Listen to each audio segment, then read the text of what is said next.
Good morning. We'll wait 2 minutes more, and then we're going live. This very important in conversation with Susan Cozzens, interviewed by Judith Sutz.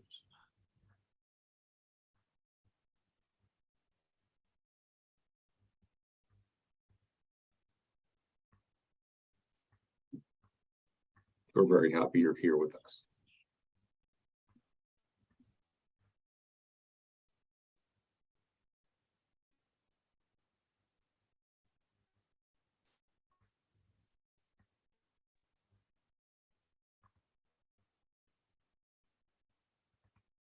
Thank you for joining us from all around the world. It's always a very global gathering.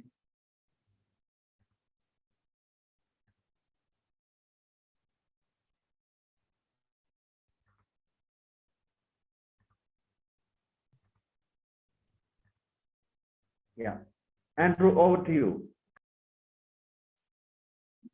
Thank you. And it's so good to be here on behalf of the organizing team at chris.org of this In Conversation series, which now we've been working on for over a year, and we've had really good conversations with a lot of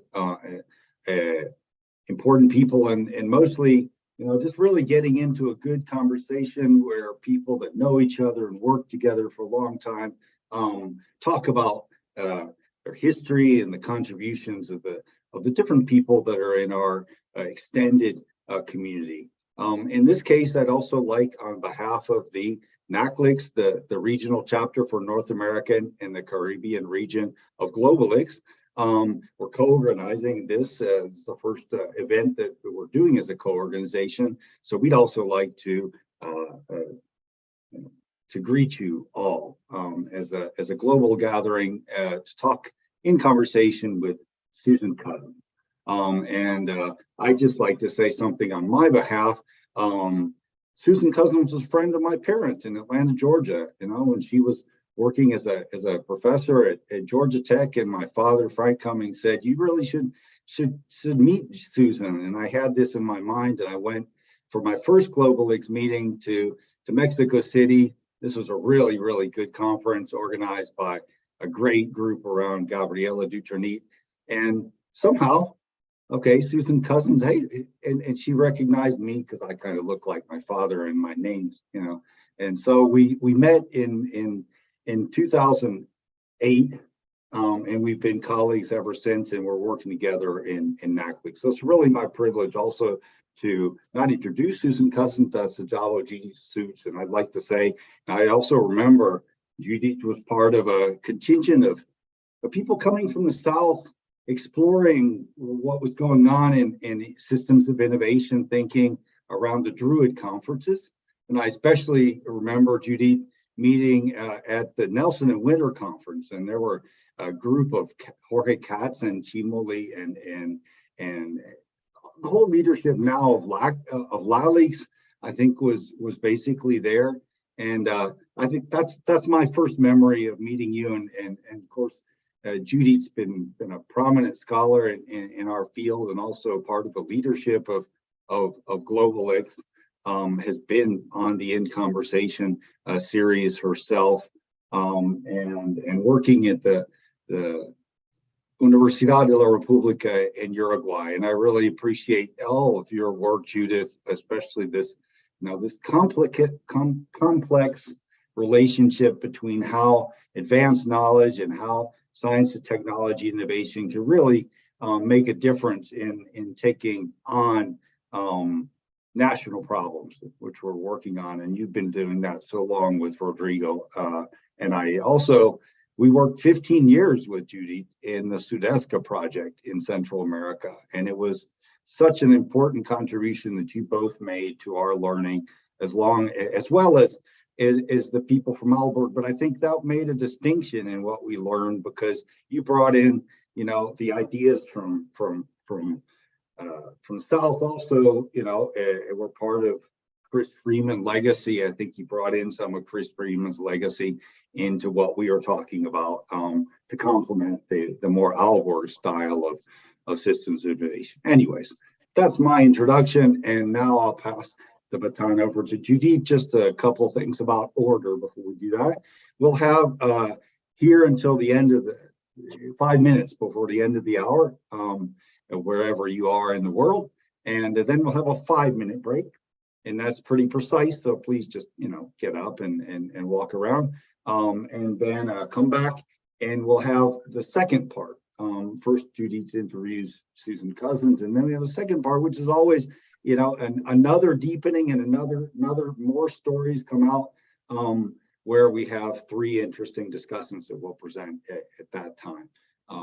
And then we have a significant amount of time for discussion. So please, from the very beginning, think about what questions you have. You can pose the questions in the chat. Our tradition is to actually, you open the microphone and say succinctly, concretely, if you have a short comment, that's okay. And a question, that's really important to have a good question. So think about your specific comments. It could be how you specifically met Susan, and there'll be time for that. So that goes to the end of the second hour, and sometimes we even flow it a little bit into an after party. So at the end of the second hour, you're totally free to leave as your anytime, but that's when we formally end. But normally this conversation, it's so good, keeps on going. So there's some time afterwards. If you don't, ask your question immediately, you can go into that. So please, Judy, thank you very much for being here, to accepting our invitation from NACLIX and Chris.org to do this interview. Over to you. Thank you very much, Andrew. Thank you all for being here. Let me tell you that this year, 2002,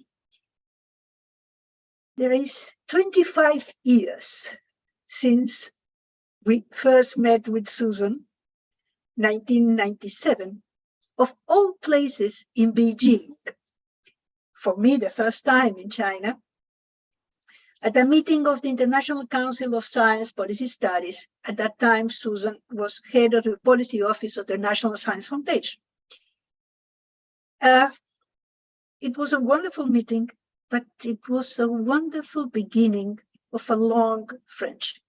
A friendship that takes us, Rodrigo, my husband, partner in intellectual ventures, to Atlanta and then to Washington, but also bring Susan and Juan to Montevideo. I remember Susan trying to drink mate. If you don't know what mate is, please look to Isabel Bortagaray, that she can show you what a mate is. It's a very, very Uruguayan stuff. And since then, we worked together for a long, long time. But I would like to introduce you to Susan, not telling you what her CV is. You can find that whatever you want. But 2 features that made Susan something very special within the GlobalX community to which we all belong. The first one is geographically. Susan is, I think, the only, or almost the only, citizen of the United States of America in GlobalX.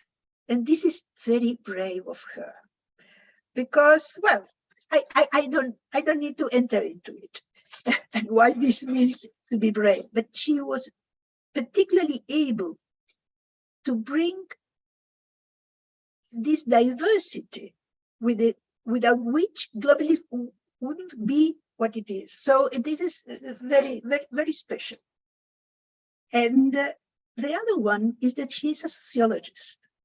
And sociologists are not very well represented in the GlobalX community. We are very, very diverse. We are very, very plural. We accept all kinds of belonging in intellectual terms. But being a sociologist, and moreover, having get her PhD from Columbia University and having had as her advisor Robert K. Merton, that is the king of sociologists of science, that some people look a little bit because he was a functionalist or whatever, but I think that he's absolutely one of the greatest intellectuals of the 20th century. And so this is very important. What Susan brings to the globalist community from her background, from her way of thinking, is enriching us all. So this is what I would like to say as an introduction. It's a very brief one, but it has to do with friendship and with intellectual respect and with grateful because of she is coming into our community with her specific way of looking into problems. So now I think that I can start the interview.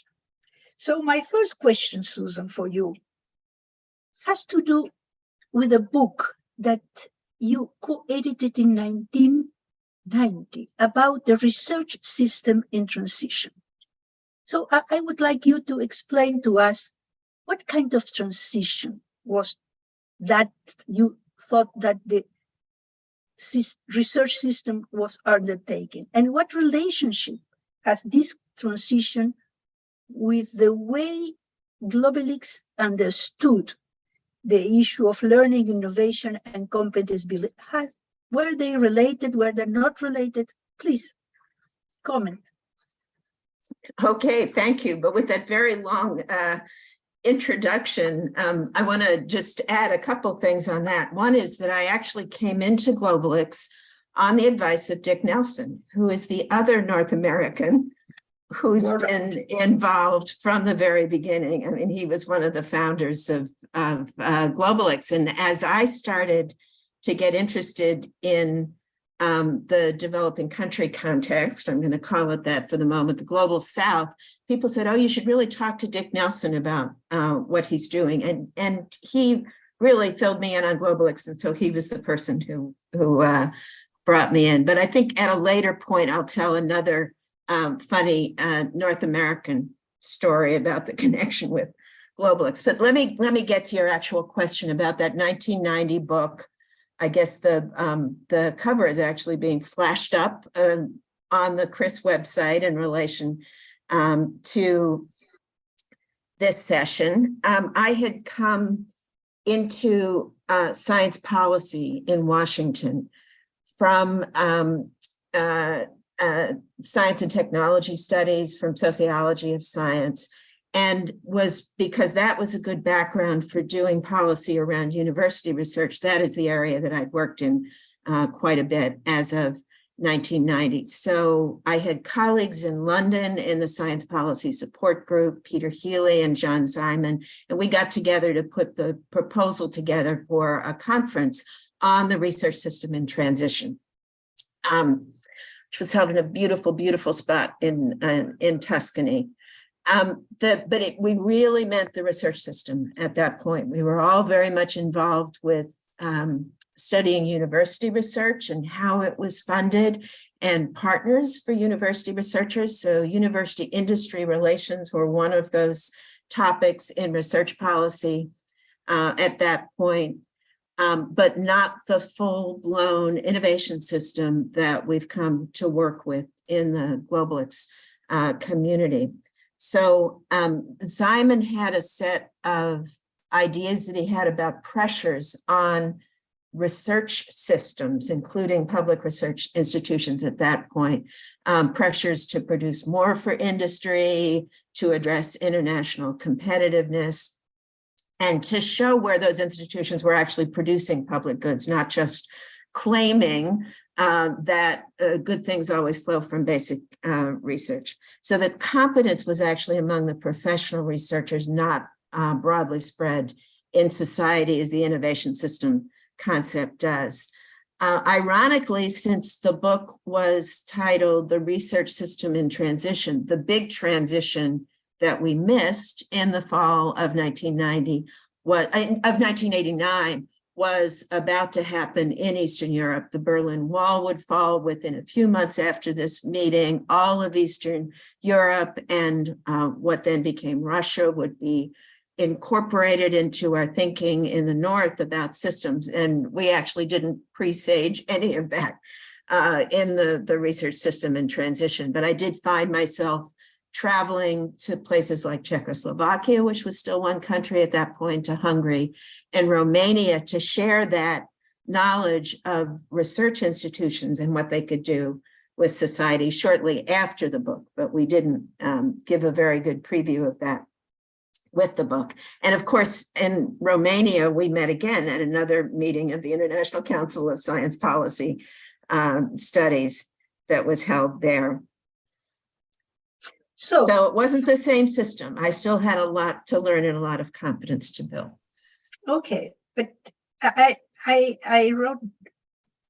read this book and I found it extremely interesting. So this is why I recommend it. These are all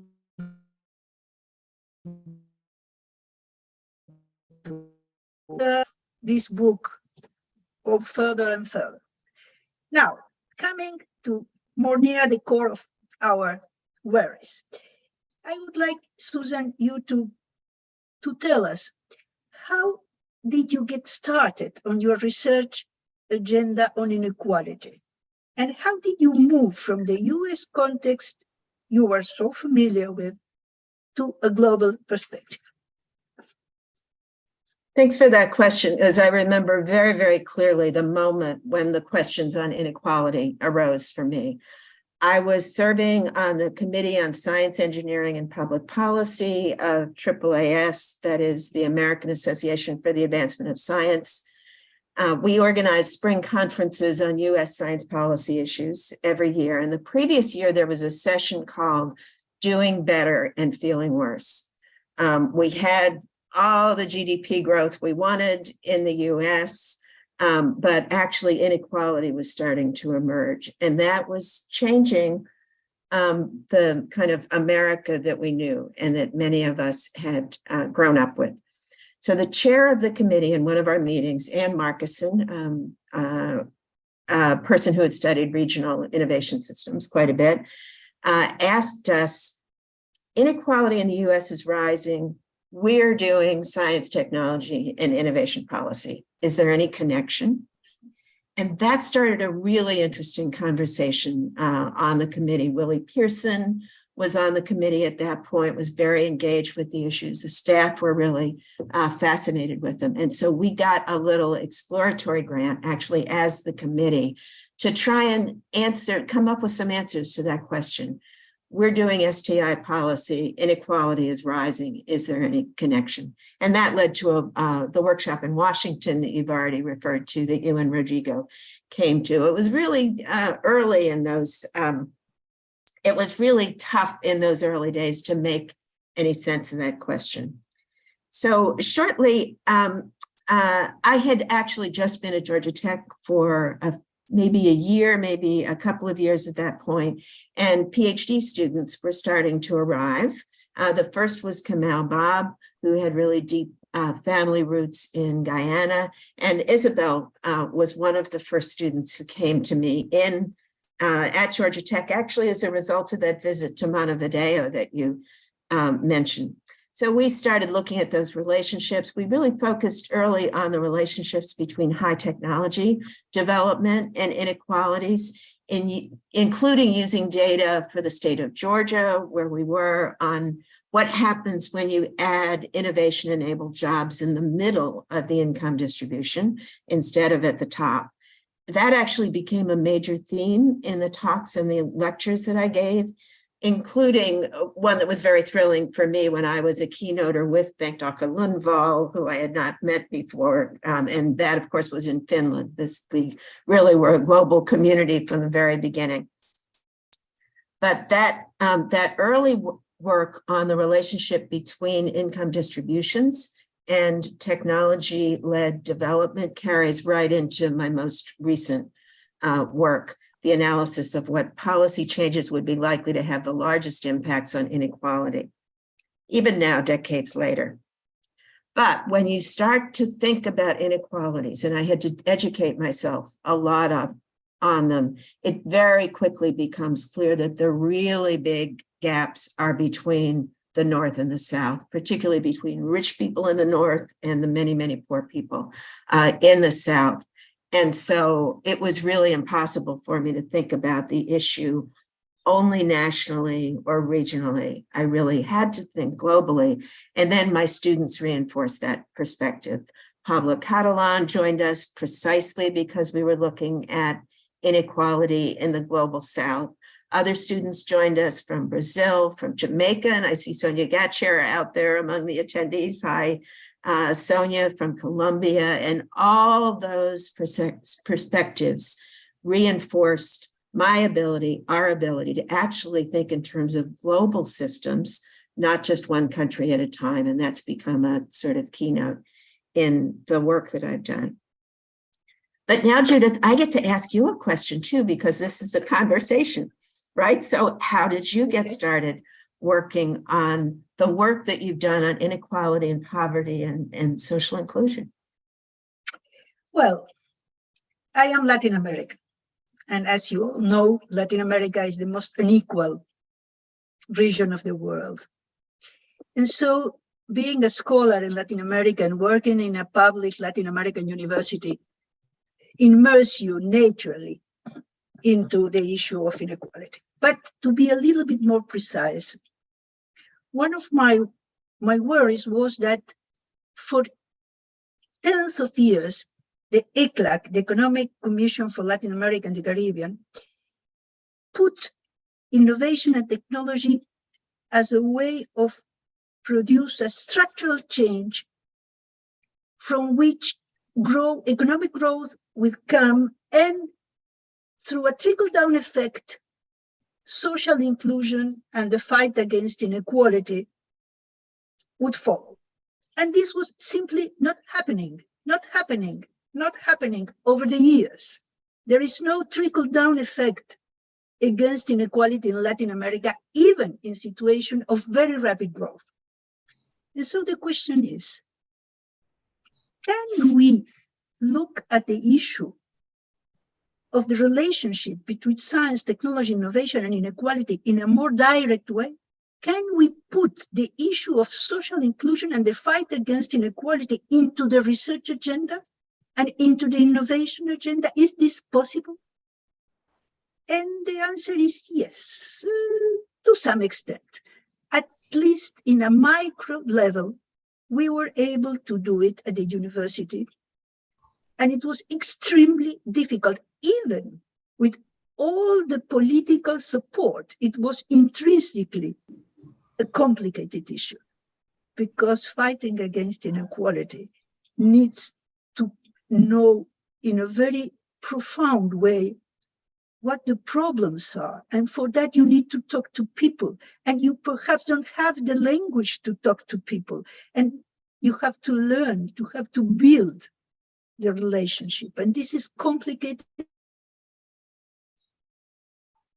and time-consuming. And the academic reward system goes against that. It punishes you if you lose your time doing that. But in any case, and I think that it was this the conundrum of my first approach to the issue. There's so much there that echoes what we were experiencing in the US as well. Okay? Okay, so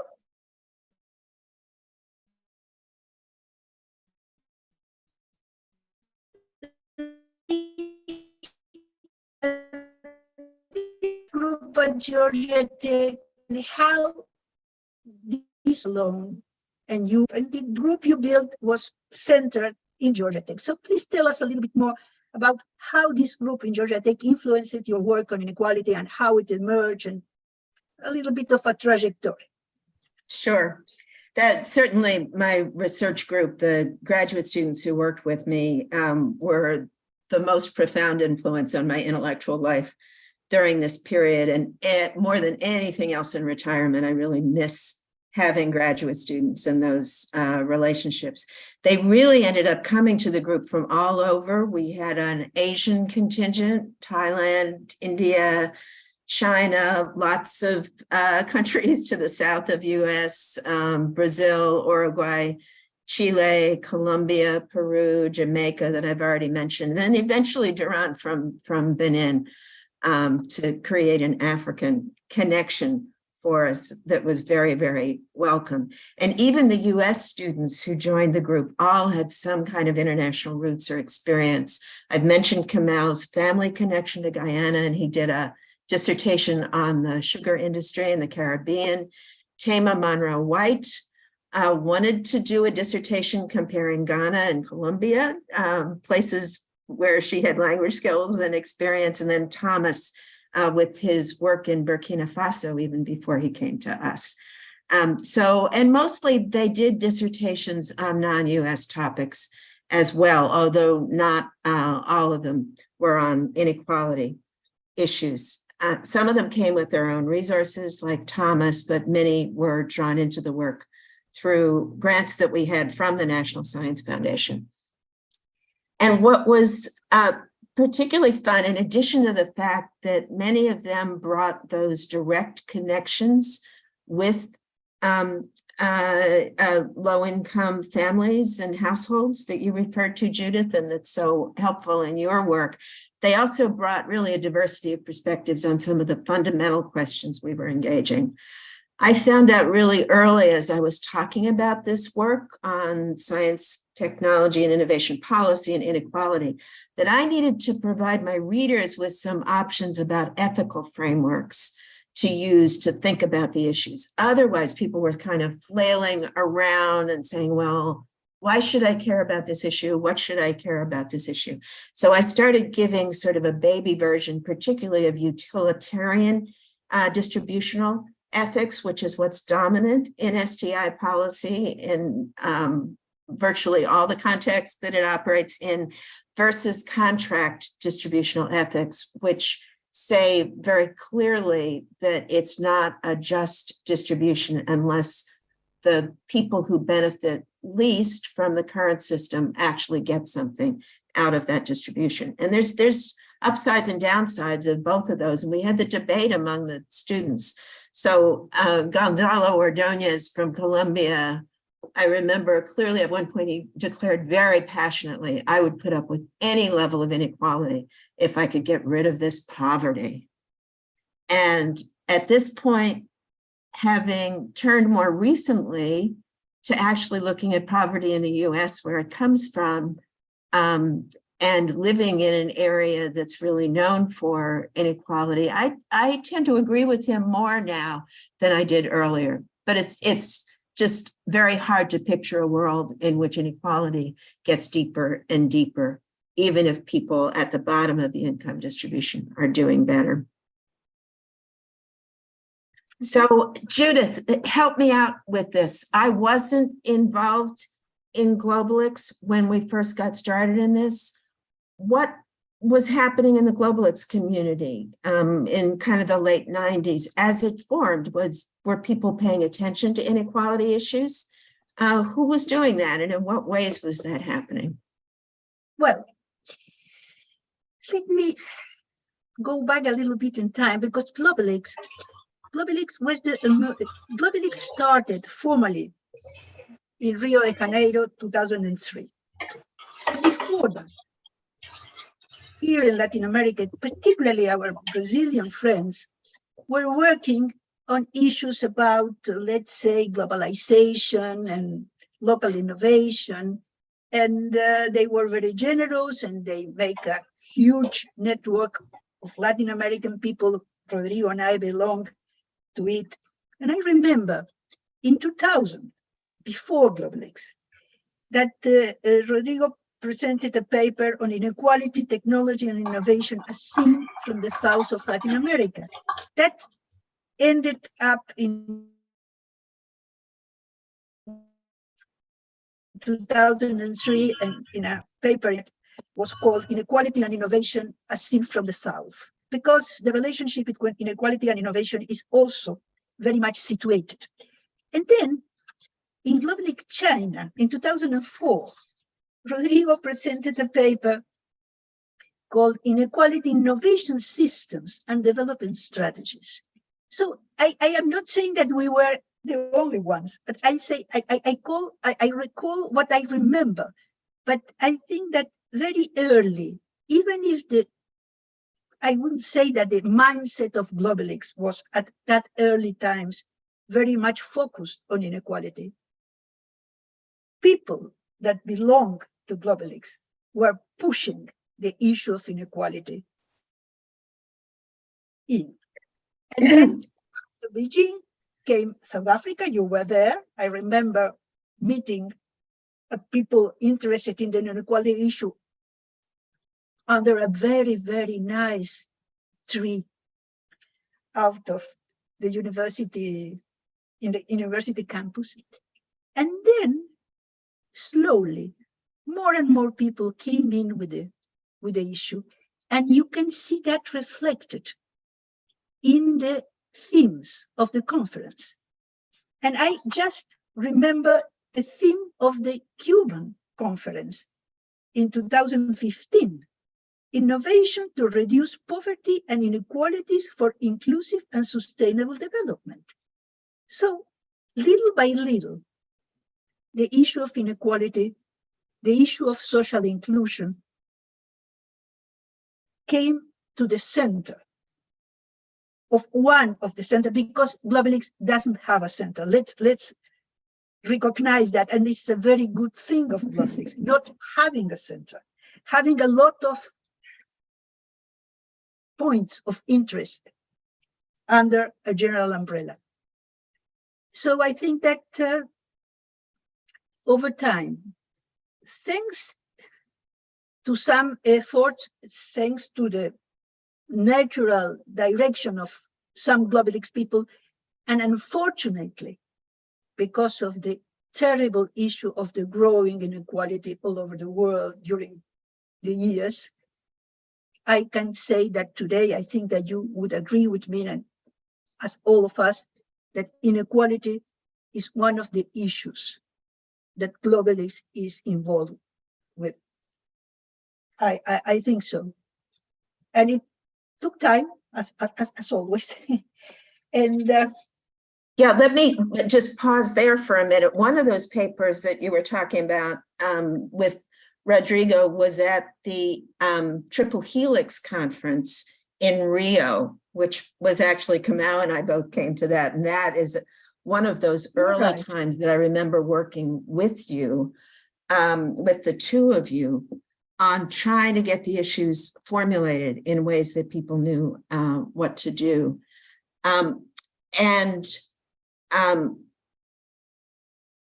Oh, and then in Mexico City, actually, Smita Srinivas came to me and said, you know, there are people working on this, but they're not connected with each other. And we set up the Group for Research on Innovation for Inclusive Development GRID out of that. But there were other sessions in Mexico City on inequality. But this also gives me a great chance to highlight something that's going to be happening next spring on April 1st, 2023, in the Global X Retrospective and Prospective series. We are going to focus on the inclusion issues, and actually Judith will be our key presenter for that. So I want to invite everybody here to stay tuned and watch for that April 1st session as well. So I just wanted to add that. Thank you. Thank you, Susan. And now, coming back to you're telling us stories about, you have worked through the connection between science, technology, innovation policies, and inequality. That is very important. There are very different ways of looking into the issue of inequality. Innovation and inequality through research agenda, through this, through that, but also, and this is very, very, very central, science, technology, innovation policy to tackle inequality from the perspective of a public policy. And then you have wrote chapters, and you have wrote books, and you have wrote articles. And please, could you tell us a little bit about that? Sure, it's a very complicated policy area too, and unless you work in it for a while, it's easy to lose your way in it. I was hearing a lot of that. So we started just dividing SGI policy up into 4 areas: research policy, which promotes the advancement of knowledge, and university policy falls there, public research institution policies, human resource policies, which focus on developing the skilled people that a country or a region need to be able to use that professionally produced knowledge. Innovation, which stimulates new products or processes, usually in private industry, but also in government agencies. And then regulatory policy, some of which is very, requires a lot of scientific or technological knowledge to answer the regulatory policies issues. And as soon as you sort out those areas and you ask that original question, what are the connections with inequalities, you realize, oh, they're very different in those different areas. There's different dialogue going on. There's different policies, options out there. So Isabel and I actually started developing those distinctions in a paper that we did on how to do assessment of social impacts. We gave that at an indicators meeting in Latin America. In fact, that was where I first met Gonzalo Ordonez, who joined the group. And then I started developing them more explicitly. One of the times that I really worked that through for the US context was a paper on gender issues that I published in Science and Engineering Ethics. And again, as you go through the different areas and you ask the question, you realize there are big differences out there. There were a lot more women leaders in the research policy area in the US at that point than in the innovation policy area. And that innovation policy area is mostly where the innovation studies, the economics of innovation community has concentrated. So maybe it's not surprising that you and I have found so many men out there in the economics of innovation and innovation studies. And after having worked through some of those differences, I did a whole chapter that was focused on innovation policies that appeared in a book that Stefan Kuhlman and Phil Shapira and Ruud Smits edited. And then that was also incorporated into a co-authored article with Rafi Kaplinsky in the Handbook of Innovation Systems in Developing Countries. So there are a lot of ways that you can get lost in the complicated relationships between STI policies and inequalities, and using differentiating concepts like that turned out to be a really important part of making any progress at all on the question of how do we address these? What do we do once we've got an analytic handle on them? Mm-hmm. Mm-hmm. Okay, so let's move forward. And now, I think that there is an issue about a lot of terms that go around the issue of innovation and inequality. Particularly, 2 are very salient today. One is social innovation, and the other is inclusive innovation. And I don't think that you are very aching or you use it as an analytical tool. So I would like you to ask your relationship with these terms. It's important because terms and concepts are the building blocks of our way of thinking. So please. Indeed. There's a lot of literature out there now that uses terms like social innovation or inclusive innovation. And because, as I said, I value analytical clarity, I do have a lot of trouble using those. And I have told people when I hear the phrase social innovation that I actually outlawed that. I forbid any of my PhD students from using that term in their dissertations, because while each author that uses the phrase defines it, they really tend to define it differently. And so there's not one phenomenon out there that it's tapping into when we use that. And innovation and exclusion are very, very hard to identify crisply, analytically. I've really never seen a paper that really managed to cope with who are we talking about when we talk about groups that are socially excluded, and that makes it hard to actually analyze inclusion well. In fact, I recently sat on a dissertation committee where the person defined inclusion in a way that actually threw out almost everything that anybody else would use just to get something that could be used analytically.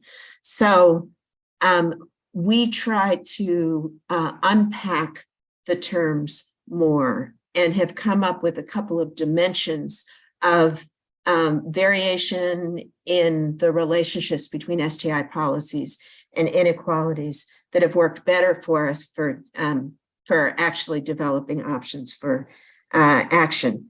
One of those is what part of the income distribution you're addressing with the approach that you're taking. Are you addressing issues at the top of the distribution, in the middle of the distribution? That approach of using innovation-based development to actually kind of push up the middle of the income distribution, or are you focusing at the bottom on pro-poor work? And the recent paper that I published in Innovation and Development really works through those differences very explicitly and tries to evaluate what's going to have a lot of impact, what parts of the literature have focused in different parts of the income distribution.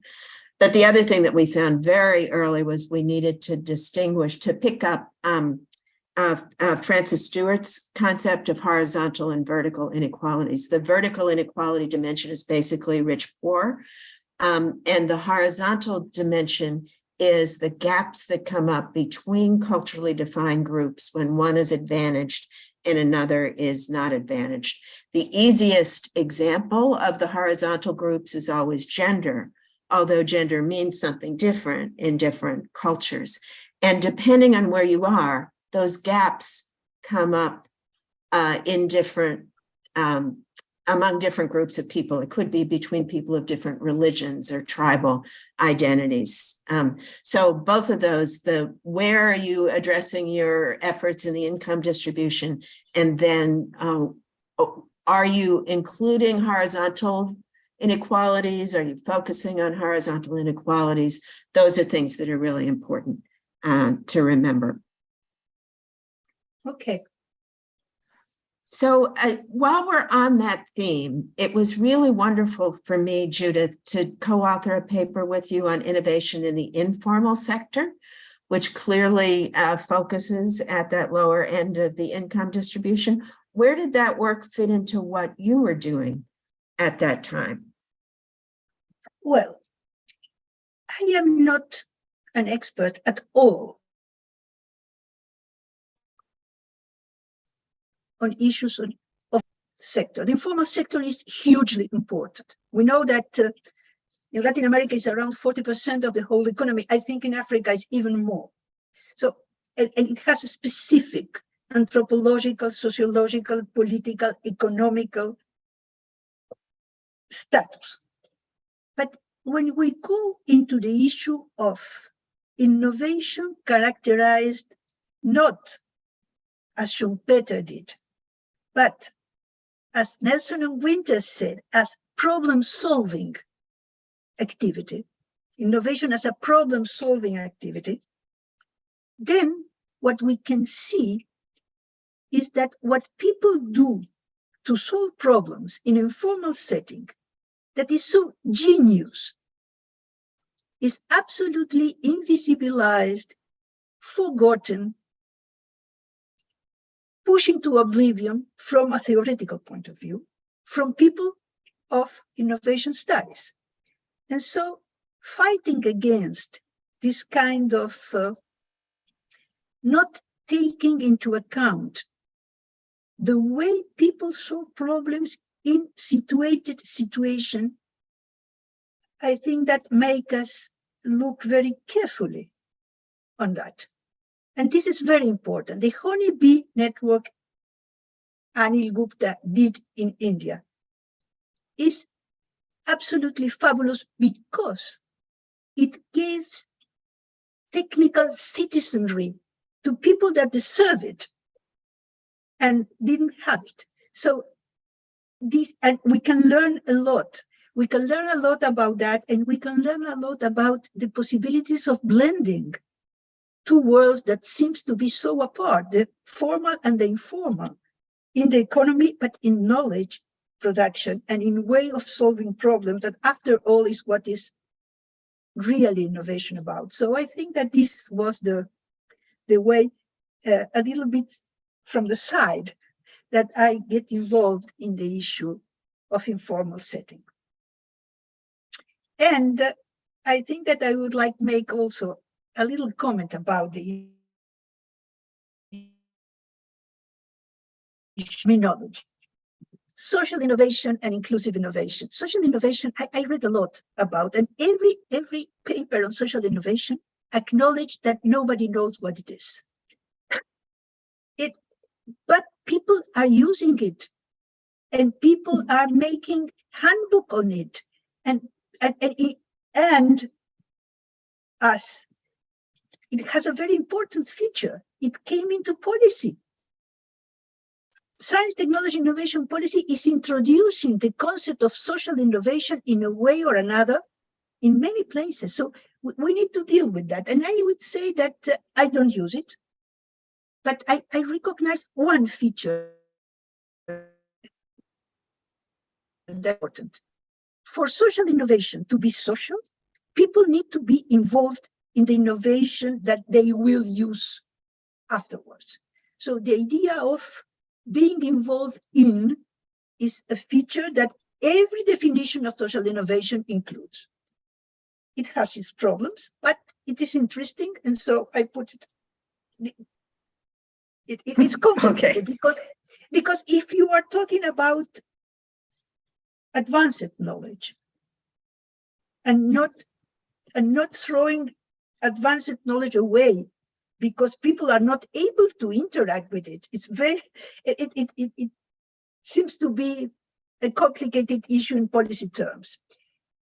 But inclusive innovation is another issue, because inclusive innovation directly goes to the goal. It is an innovation which goal is to be inclusive.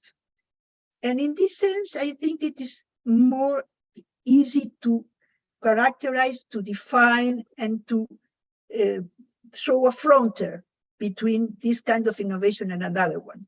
And I would like to simply to remember to all of you that if you can download a paper by Amartya Sen of year 2000 that refers to the concept of social exclusion, and think with your innovative mind about Amartya Sen is talking about, and you can see very clearly that each type of social exclusion can be combined with a type of innovation. And so inclusive innovation can be considered a way of fighting social exclusion through innovation. And in this sense, it can be a little bit more concrete. But that's for a conceptual discussion. Thank you. Yes, that just gives everybody a sense of what a complicated space it is, and that there are places where you can anchor yourself, as you have very clearly in the concepts, and that you can make progress even if some of the concepts are muddy. Can I follow through on your problem solving theme though? Because that has really brought back to me some of what we learned from my first NSF grant that took on the inequality issue. It was called World Water. We had sort of just discovered global inequality for ourselves. And this focused on household level water and sanitation in countries in the global south. Pablo Catalan and I did the field work, and then he did a related study for his dissertation. The global distributional question was, could the North close some of these big inequality gaps by sharing research knowledge with the South? And we did some nice country comparisons in Africa and Latin America to try to answer the question. The question was really no, that the North, the researchers in the North in this area were very focused on different problems. They were solving different problems than the ones that faced the households in the South. And what we really needed to get those problems solved was bottom-up learning, and that is actually the learning, innovation, and competence building. That was what was more likely to generate lasting progress rather than kind of something that would flow down from the North. Is it okay if I talk about the other research projects now? Okay. Yep. We had a second big grant in the group for a very ambitious project that we undertook with colleagues from Europe and Africa. The case studies in the Americas were supported by the National Science Foundation, and the European and African ones by the European Union. Dhanaraj Thakur and I eventually co-edited a book from those case studies called Innovation and Inequality, Emerging Technologies in an Unequal World. And both Sonia and Isabel were authors or co-authors on the papers that came out of that project. It was a very complicated design, 5 older technologies that we could kind of track through time, 8 national contexts, half in the global North, half in the global South. But the major finding that really made a dent, really provided a critique of diffusion theory that was being used at that time, was that the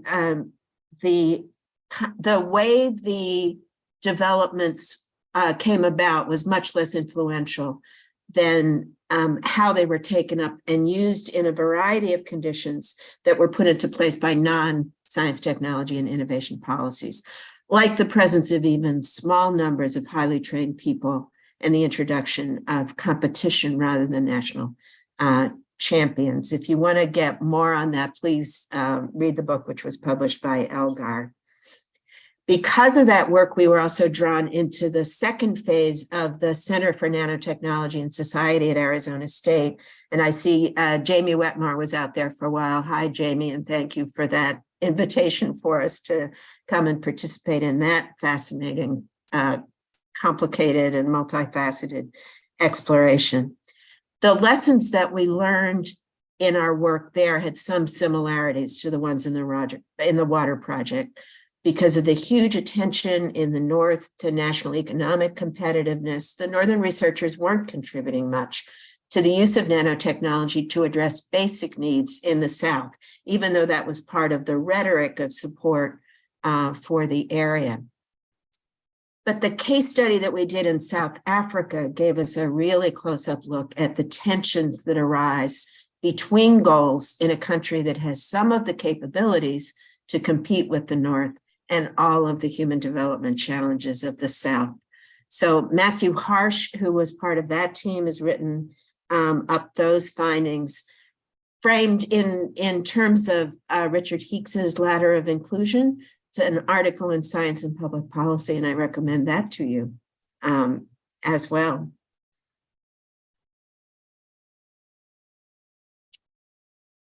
Judith, back to you. A complicated question to you, Susan, because you have put a lot of your effort to combine empirical work on inequality in different settings and the possibility for science, technology, and innovation policy to fight inequality. So you have made the two issues. You have studied in a very thorough and deep way situations concretely, and then try to see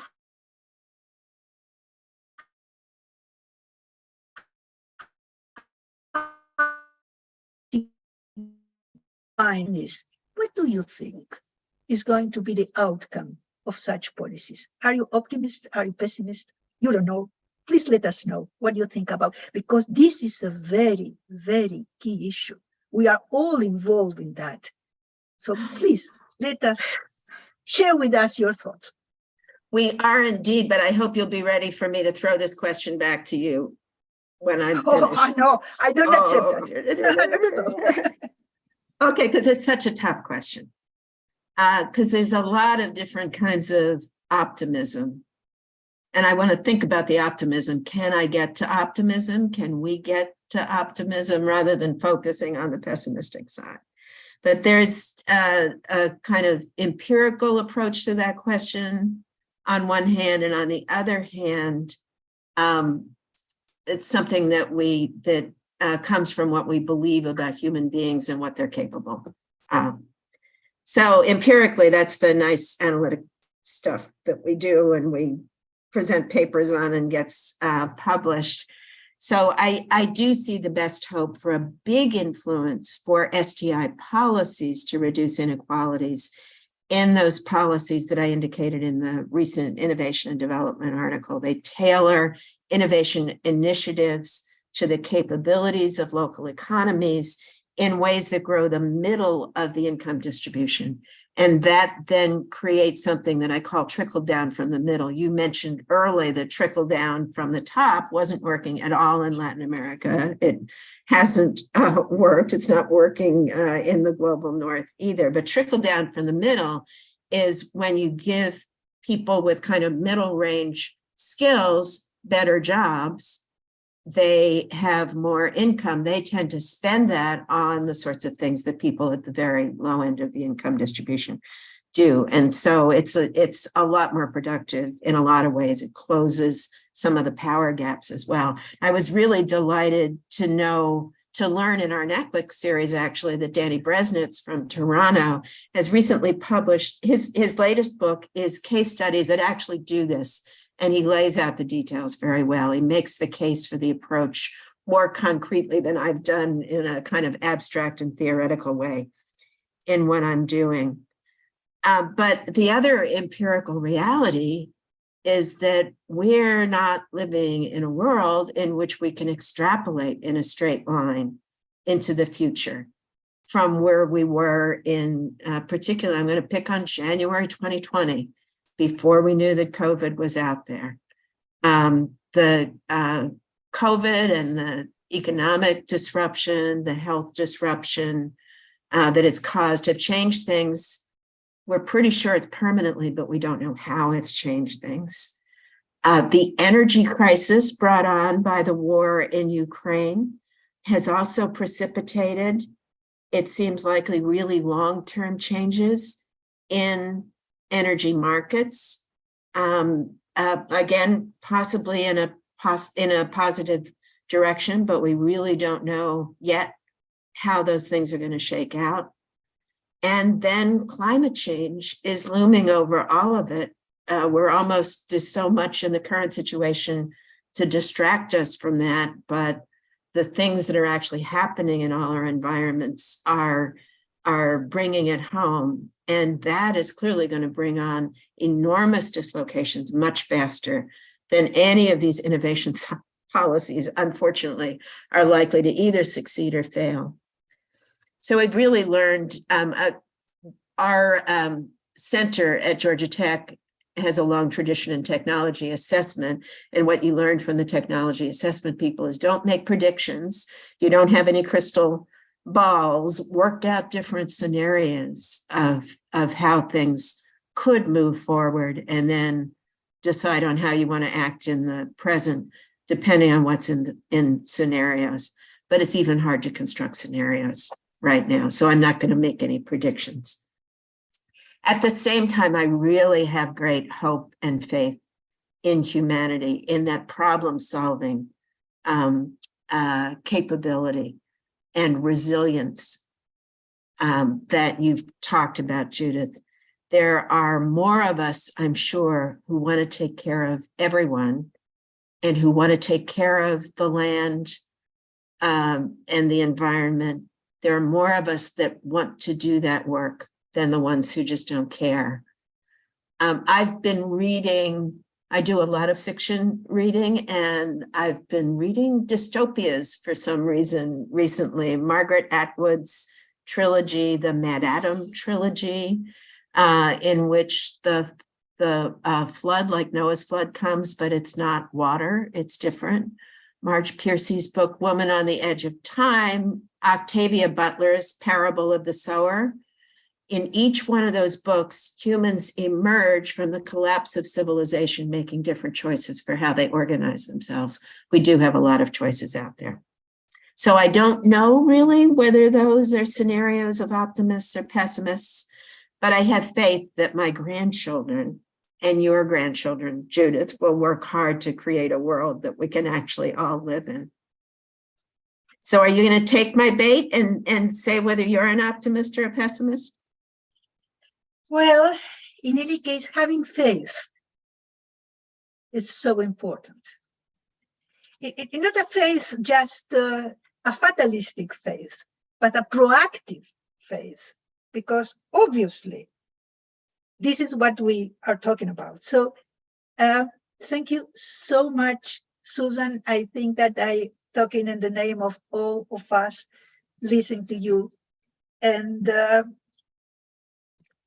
I have no, well, no, I was just going to say a lie.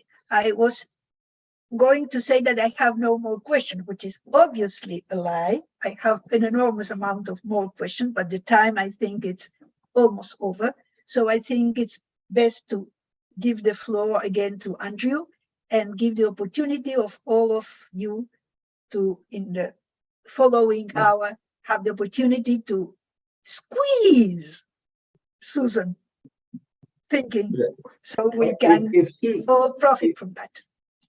Susan, if you'd like to say anything to finish, we'd contemplated another 5 minutes, but if we're good, then we take 5 minutes now and we come back in 5 minutes. What should we do? Would you like to say anything more just now? Or I'm good. Something on later? Okay, great. So let's take 5 minutes. I'm good. Everyone can go out for 5 minutes and figure out whether they're optimists or pessimists. Okay, and then we will come back and we'll have a very interesting second part of this conversation. So please not leave. We have a lot of people from all over the world. I'm sure we're going to get into a really good second half of the conversation series. So 5 minutes is very precise. Thank you.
Okay, so now we're back, and now we'll have a second part of the In Conversation with three people that I know a little bit and have been part of Susan's process. We will talk to Isabel Portagaray from Uruguay, who's part of this process. You can see from the very beginning coming in through maybe through a relationship with Judith, and I've known Isabel in the policy, this space of science, technology, and innovation policy in Latin America. One of the experts that I see is somebody that really helps us understand that. So thank you, Isabel, for being here. Isabel will start off, and then we have Diran. I remember meeting you in I believe at the Atlanta conference and seeing your work, and it's always very interesting about how work with knowledge and so forth. I'm sure you'll give us a hint on those kind of things. And then Thomas Woodson, who's my colleague at NACLEX, the provisional board, and also student of Susan. So we'll have 10 minutes each of a small conversation, and then we'll break it out into the whole group. So please also think about your questions and the succinct comments, and I will open up your microphone and you will be able to speak. So thank you very much. We'll have now these 30 minutes of the second part of the In Conversation. Thank you. So, Isabel, please. Thank you very much, Andrew. Thank you very much. I am really honored to be part of this conversation, particularly with Susan and Judith, with whom I have shared a fundamental part of my life, personal and academically. Let me take advantage of this flexible format. So I will start by situating myself kind of, in the history of this process. And just let me share with you that preparing for this meeting has been quite moving, because it implied reviewing my kind of more than last 20 years of my life. So thank you for that also. I moved to US in 2000 to start the PhD. I went with my 2-year-old daughter at that time and my husband, who really supported a dream that seemed quite uncertain and difficult to materialize.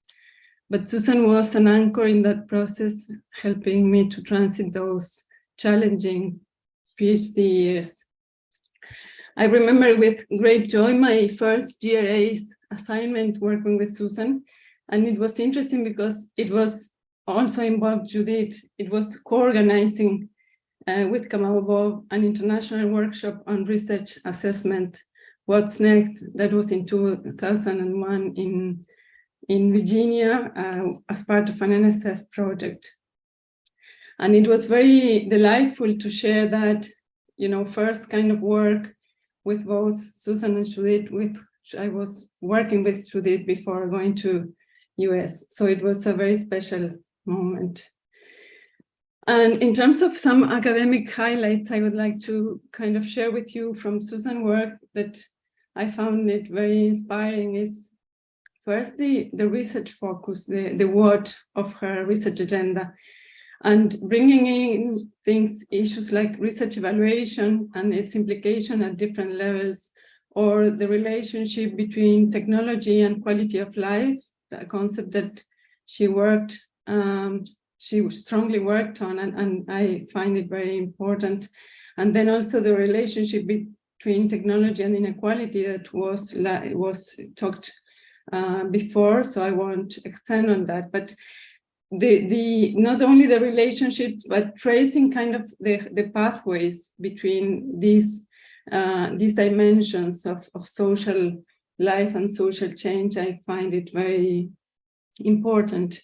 And also something that was mentioned by Judith and Susan before, the role of analytical clarity. That was very helpful for me as a PhD student working with Susan. The importance and concern on precise and well-defined problems and concepts, and also the emphasis on a continuous methodological attempt to trace these relationships.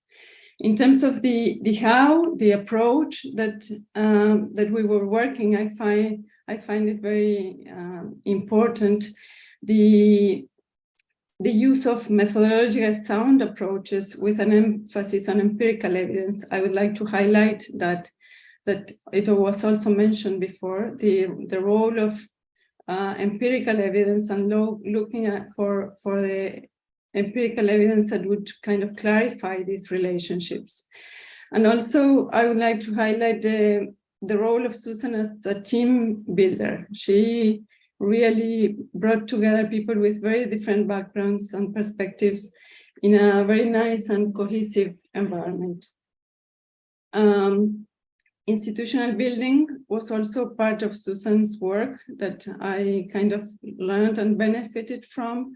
She built research communities with a global perspective in different levels at Georgia Tech, nationally belonging to different committees and positions and trying to kind of push for that research agenda that was very unique in the context, in the US context, and also at the global research community, as you know, as we are all part of Globalex, for instance. So just to kind of finish, how this has affected my research agenda. I mean, it's very difficult to draw the boundaries between what is ours and what comes from our close intellectual references. So I can't draw that line very clearly, but let me say that my focus on the instrumental character of STI, particularly looking at the pathways and their distributional effects, is something I recognize from, you know, from that kind of relationship and that process. Also looking at the processes as much as of the outcomes, not overlooking the context, looking at the regional and the global context, but also at the microdynamics. Then the importance of institutional building, and finally the link between research and policy, which I think it's key for, you know, that kind of last part of the conversation between Susan and Judith about the pessimistic and optimistic approaches. I think the link between research and policy is something we really need to kind of work much more and enhance in a way to really make STI policy, you know, a kind of motor of development. So thank you very much.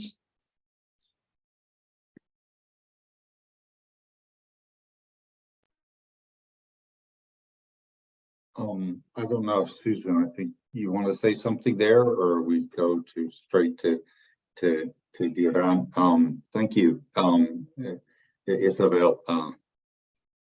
Go forward, Diran.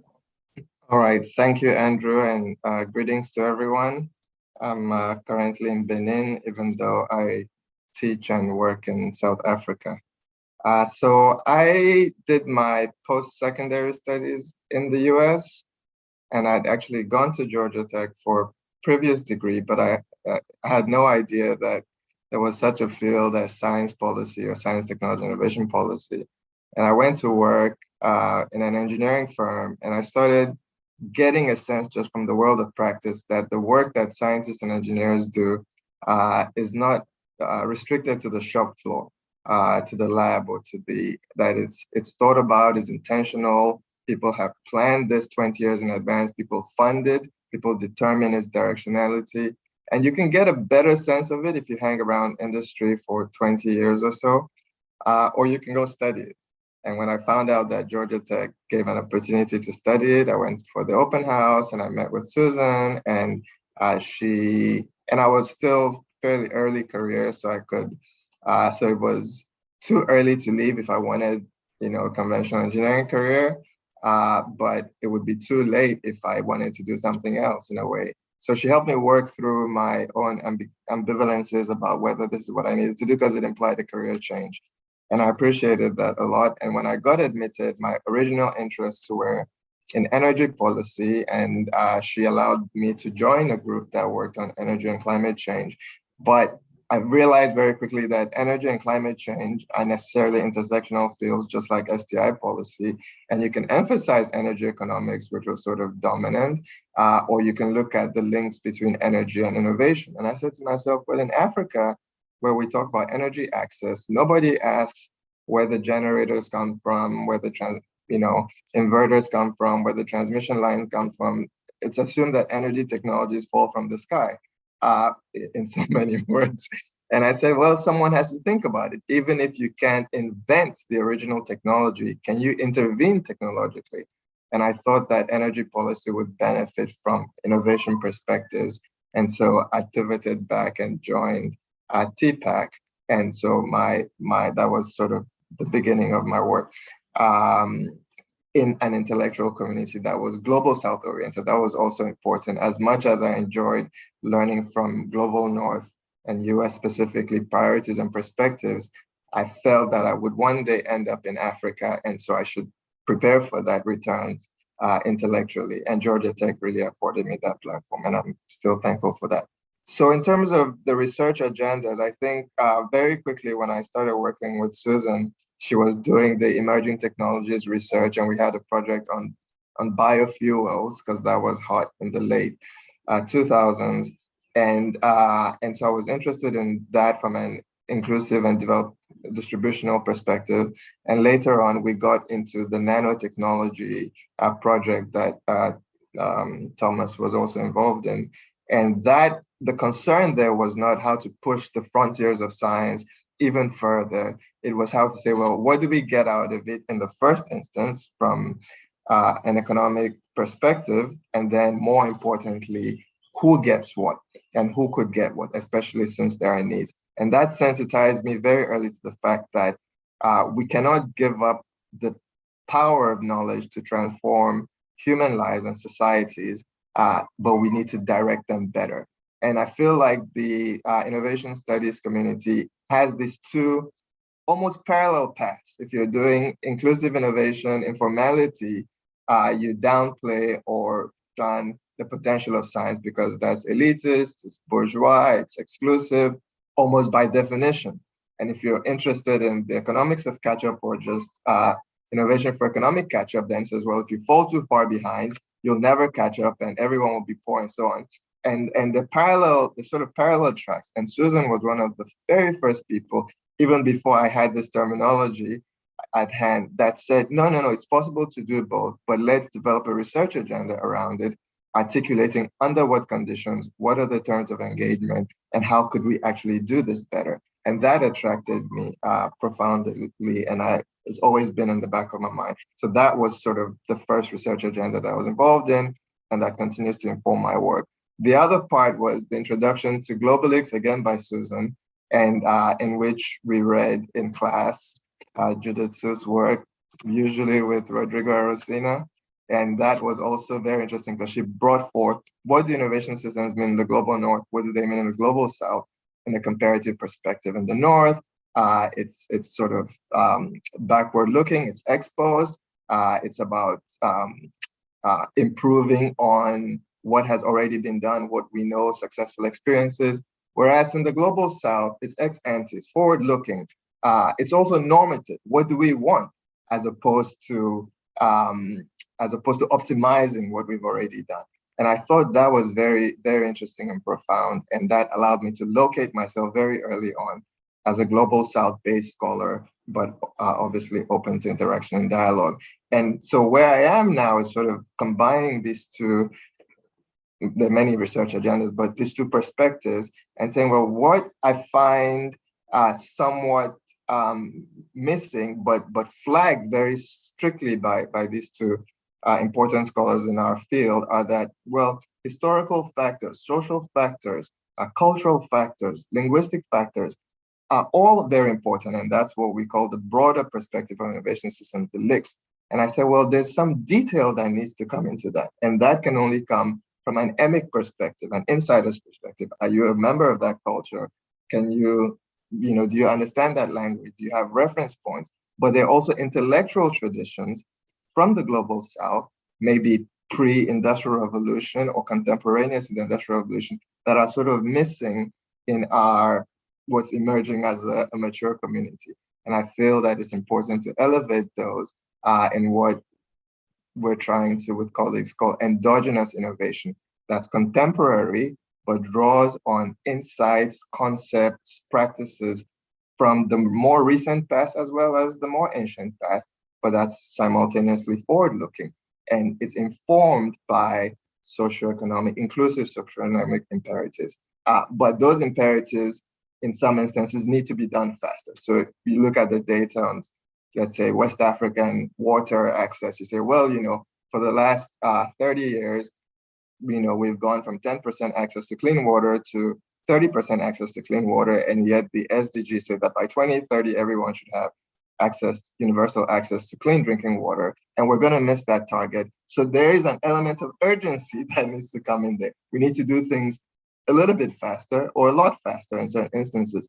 And there is, the catch-up stream sort of tells you, well, do it a little bit faster. Whatever it's right to do it a little bit faster. And I feel like these streams come together in very neat ways. And Georgia Tech, led by Susan, the TPAC group in particular, provided a platform that still informs what I do today, not to mention the impressive scholarly record. So that's it from me. Thank you very much. And let me just throw in, TPAC is the Technology Policy and Assessment Center, which was the institutional place where we were and are part of our group identity. So thank you for bringing our initials in, Duran. Yeah. And what a rich, this history of how, we're getting these perspectives on Susan's work from the people that learned from her and worked with her. And now we'll go to Thomas Woodson. Thank you, Thomas. All right, thank you so much, Andrew and colleagues. Hopefully you can hear me okay. I met Susan, well, I'll kind of tell you my journey. My first degree was electrical engineering. And like many engineers, I wanted to create a new company and make $1 billion and conquer the world. And probably towards my senior year of undergrad education, I had a chance to go to a low-income country to set up a material science laboratory. And every day at 2 p.m., the electricity was cut. And as you can imagine, no matter how good of a scholar you are, no matter how good of a scientist you are, if you have no power at 2 p.m. to 4 p.m. every single day, you can't do much research. And that started getting me thinking about the policy side of technology, because obviously providing clean power or reliable power is not a new problem. We've been doing that for a century, basically, at this point. And so, but there was some social issue that was causing the electricity to be cut from 2 p.m. to 4 p.m. every single day. And that really started getting me thinking about, okay, combining science and technology, my engineering side of things, with public policy. And so I was looking around, I'm from America, I'm from Texas originally, so I'm a Texan through, but I was looking around for universities to attend for graduate school. I was trying to think, who does this type of work? And so as you look around kind of across America, there's some people, maybe at Carnegie Mellon, for example, has an engineering and public policy program. And there's a few other schools here and there, but really Georgia Tech did this work very well. And also I went to do something with low-income countries and marginalized groups. And if you look at science policy with marginalized groups, there was one person, and that person was Susan. And so that's really got me applied to Georgia Tech and go there for my graduate studies. And so I went there in 2009 for my studies, and immediately I found a great home at Georgia Tech. I started studying nanotechnology, and I think several other people have already mentioned this nanotechnology research, but really understanding how this new emerging technology would impact development. Around the early 2000s to mid 2000s, nanotechnology was huge. Billions of dollars were being invested in this technology. And yet there's very few people studying the equitable issues surrounding this technology. And so Susan and some of our colleagues looked at how this technology impact development. And so, for example, one of my projects was analyzing water, health, and food in South Africa, and seeing how this technology would impact those sectors in South Africa. So that was a lot of fun. One thing I really appreciate about working with Susan in this time was that, again, new scholars sometimes don't know how to best fit into a research team, but immediately I felt like I was a part of the team and I could bring my expertise to the project. So for about 2 years, I guess a year and a half or so, I lived in South Africa, working there and doing development projects. And so I felt that immediately my knowledge on South Africa was very useful to the team project. I can push things forward in that project. Of course, while at Georgia Tech, I learned lots of different methods and techniques. Bibliometrics was one major technique that a lot of my colleagues used at Georgia Tech, and I still use a lot at Georgia Tech. Really understanding and studying the literature. A lot of my colleagues looked at, say, patent data or publication data. Again, very useful sectors, but I think very few people were looking at how kind of the global South when it comes to bibliometrics. As you know, that there's sadly a lot of the data is just not there in the global South. And so really trying to uncover what's going on in the global South when it comes to bibliometrics, whether it's publication and patent data, and thinking about other sources, some of the times the gray literature, and seeing how can we use this literature to understand what's going on in those contexts. Throughout my studies at Georgia Tech, I had many chances to go to conferences, and this is where Judith comes in. I think one of the chances I first met Judith was at a conference, and this is what I appreciate about Susan and Judith and many other scholars in this room, is that when you are, a graduate student, going to these major conferences with these this well-published scholars is actually very intimidating. And so I think Susan and Judith did a great job of introducing themselves to people. So, if you're a new scholar, don't know anyone, having them come up to you and talk to you is very, very useful and very important. So for all the scholars in the room who are these full professors, when you go to these Global X conferences, make sure you do talk to the graduate students, because they're too scared to talk to you. So talk to them, because they won't come up to you sometimes. So I have a few questions I want to ask them, but one of the questions that I'll ask now, and we can come back later, is how do they choose students choose graduate students? I'm in the process now of choosing graduate students to work with me, and it's hard. How do you know, what do you look for to find top students like myself, right? Or top students like Duran to work with in the process, and what kind of red flags or green lights do you go by to find these type students? So, but after graduating from Georgia Tech, I continued studying emerging technologies like 3D printing, AI, and big data, and how these technologies impact development. And so a lot of my grants and research have studied these type of technologies. I've also started getting more involved in STEM diversity and understanding how we can increase the number of people and types of people in STEM fields. And so I have a few large grants studying that, especially in the USA context. Again, how can we diversify STEM in the USA? And actually, currently, I'm on sabbatical in Finland. Excuse me, I'm in a 1-year sabbatical in Finland.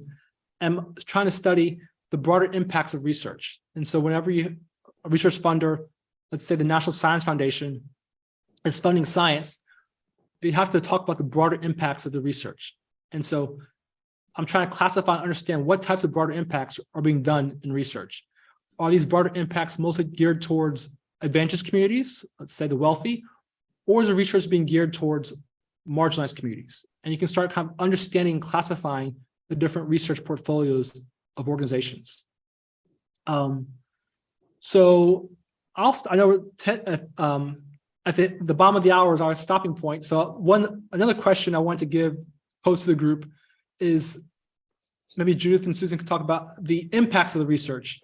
Sometimes I publish these papers, it gets cited 20 times, and that's it. And so sometimes it's hard as a scholar to see the impacts of my research. And so I want to see if you can share some of your experiences actually breaking through just the grind of publishing and in a journal and having it cited 20 times. But how can you really make your research have impact in society? I'll stop there and turn it back over to Andrew. Well, what we can do now is to go straight to Isabel. I mean, Susan's heard your questions, she'll come back to it, and also Judith can come in. So I'd like to say Isabel and then Duran. So your questions, we'll have a first round for you, and then we'll go to the floor. Please. Okay. Thank you, Andrew. Okay. going back to that research, policy link, and particularly considering the, what we were talking about, the environment and health and the current challenges we have, and, what's the role of STI policy regarding those challenges. What are your thoughts in terms of, based on your experience, in terms of STI policy design and governance? What should we be looking at changing in terms of STI policy design and governance for really being more efficient to permeate and, kind of relate more directly to those transversal challenges? I don't know if I'm clear enough. Yes, thank you. Okay. My question primarily goes to Susan, but I think Judith can help a lot here too. Is you've talked about the importance of conceptual clarity in the research that we carry out, the social innovation story, but even terms like the triple helix or the national innovation system have entered the lexicon of people who are clued into science policy, but can be used in very, very surface or superficial ways, and you can't really tell what they mean by it or how well they understand these concepts, or how critically they understand them. So my question for you is, of course, if you challenge people, which is fair in a classroom setting, in a policy setting, it appears as being elitist or too narrowly academic and so on. Yet, in order to implement these policies, to measure them, to assess them, to revise them, you necessarily need conceptual clarity. So if you can give advice to younger emerging scholars and the participants as to how you navigate politically, if you will, this need for conceptual clarity with the exasperation with being pedantic or being perceived as pedantic. That would be my question. Thank you.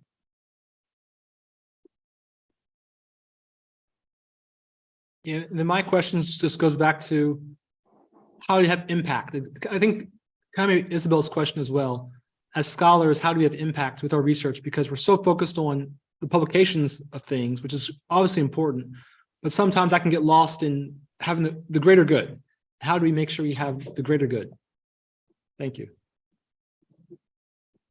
So please, Susan and Judith, please come in, and then we go forward.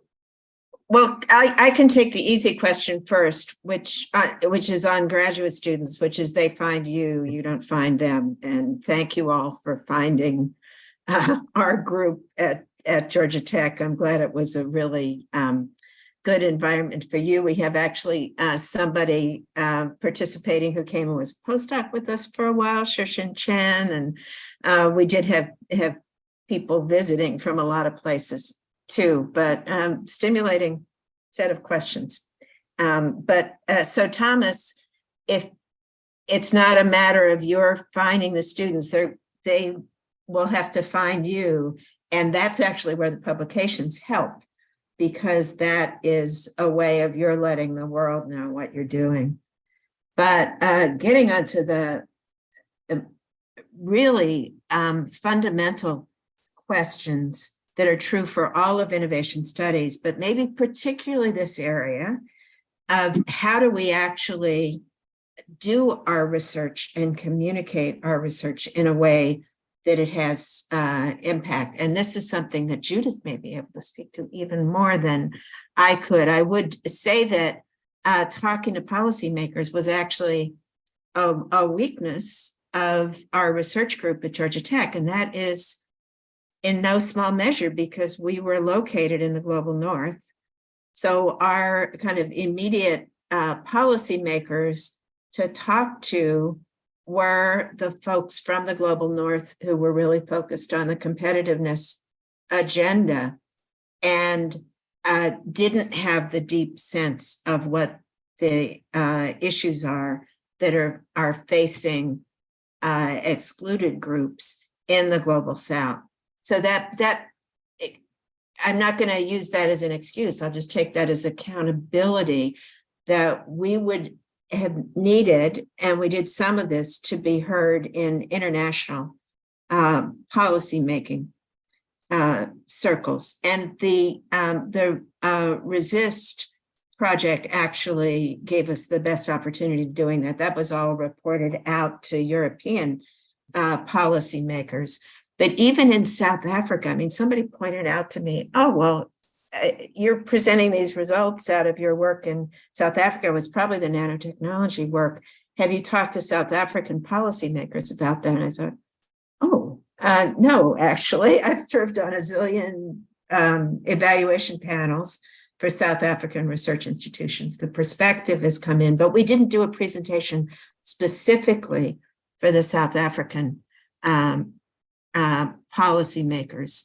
And so I think it's a good dialogue for all of us to have. Duran may be doing more of that now for the Global South issue. And certainly Judith and Rodrigo have had incredible opportunities in Uruguay to incorporate the way they think about problems with what policymakers have actually done in Uruguay.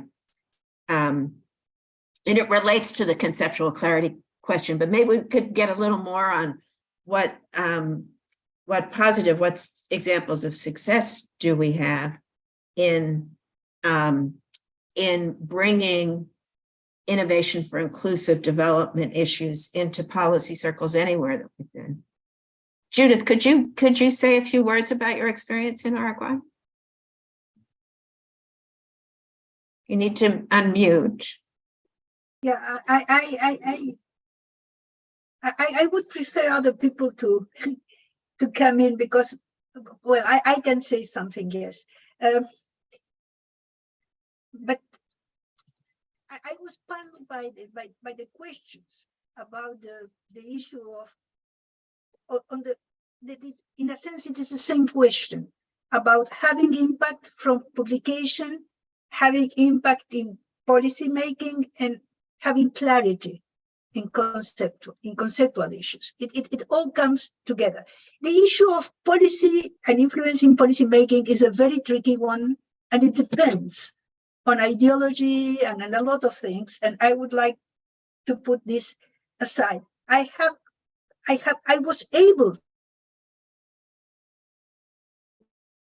to, well, within the university, within this restricted place. And in Uruguay, university is very important because it is the 80% of the knowledge production in the country.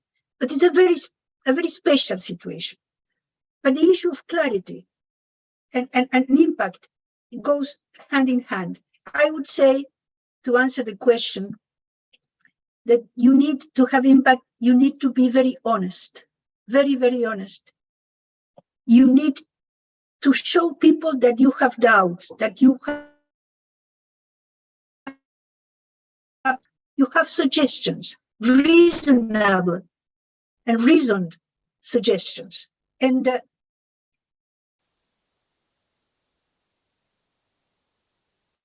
And you need to, and that is the southern situation, because we are overwhelmed by a conceptualization of science, technology, innovation coming from the north. And it's not easy to unearth the southern soul of the problem. But you can do it because you know your surroundings, you know your reality, and you have to conceptualize your reality and tell this in English, because this is the lingua franca of today, to the rest of the world. I just want to say that one of my most moving experience as a researcher is when I see African young scholars using our conceptualization in Latin America to reflect on their situation. And this is so incredibly rewarding. And it say, okay, you have put your finger to a little bit of reality. And this is very difficult. It takes time. It needs to work with a lot of people and talk with a lot of people. But this is worth doing. This is our task as intellectuals in our thing. Great. Did we get to the end of the questions? If so, we can go to the next round. Is there anything you want to say further? Susan? Maybe we should go to the chat now. Yeah, let's go to the second round. I have two people in line. Claudia Fuentes, who's also part of our NACLIX board, would like to ask a question, please, Claudia. And then the second person who's already put their question in the box. So we go for those two questions, and then we can, if we have a third, we can also do the third question. Yeah. Thank you, Andrew. Thank you, Judith. Thank you, Susan. This is a wonderful conversation, and I really like kind of like the human part or the human stories that come from these in conversation events. I'm really enjoying this one, and also the ones that I have participated. We have to talk more about, Susan, about the books that you're reading. I am interested also in that type of literature. And I have at home, my husband is also passionate about it. So I'm sure he can also be part of that book club that we have. I think my question goes in terms of the conceptual relevance and how important it is for us scholars to have a critical mind in terms of we need to have frameworks that are well defined, because then is where we are building knowledge and additional contributions into that.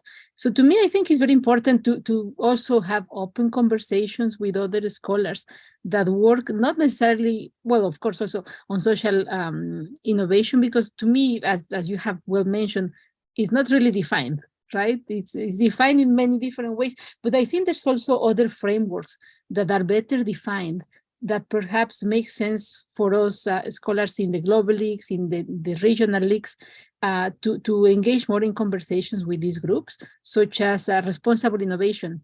I have read documents from scholars that work on responsible innovation, and I believe that they have a stronger definition of what it means, why is it important.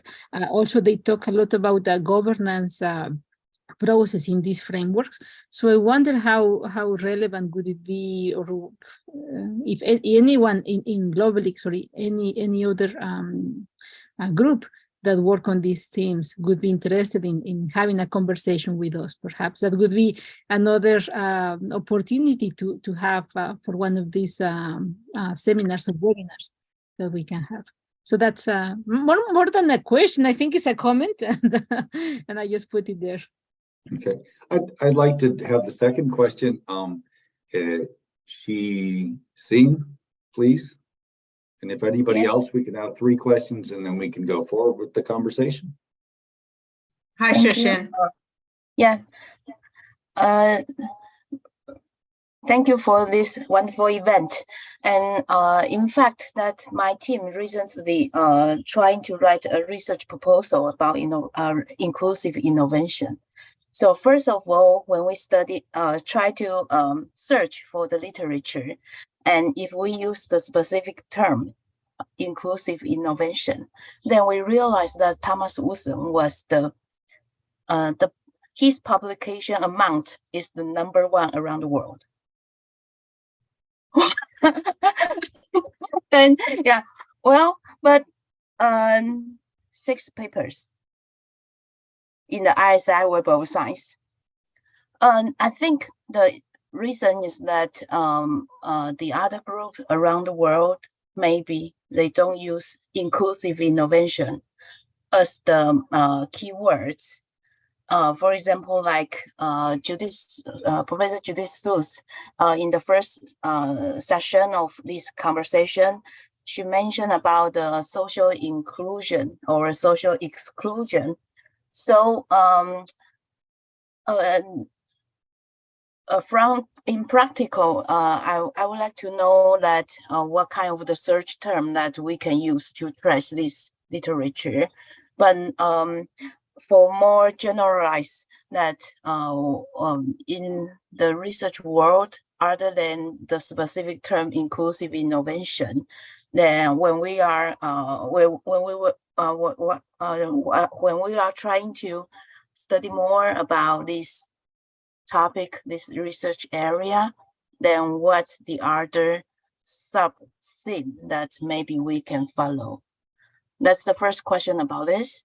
My second question is about for me that since the time that I spent at TPAC, then I start to learn about the inclusive innovation. But so far, still, I'm very struggling about trying to find an empirical case, which is fulfill the structure, the framework, the rule of inclusive innovation. So I'm wondering, for example, Susan or Judith, could you offer us an exact empirical example which can help us to understand more about inclusive innovation and what to do that's has the main which fit to your original design and the definition about inclusive innovation. Thank you. Excellent. And this is what we look for in these events is, this kind of the questions and different questions. So please, why don't we go directly to you, Susan, and of course, Judith, if you'd like to say something, please come in, and then we're looking for at least a second round of questions and maybe a third. So please. Thank you very much, everybody. Sure.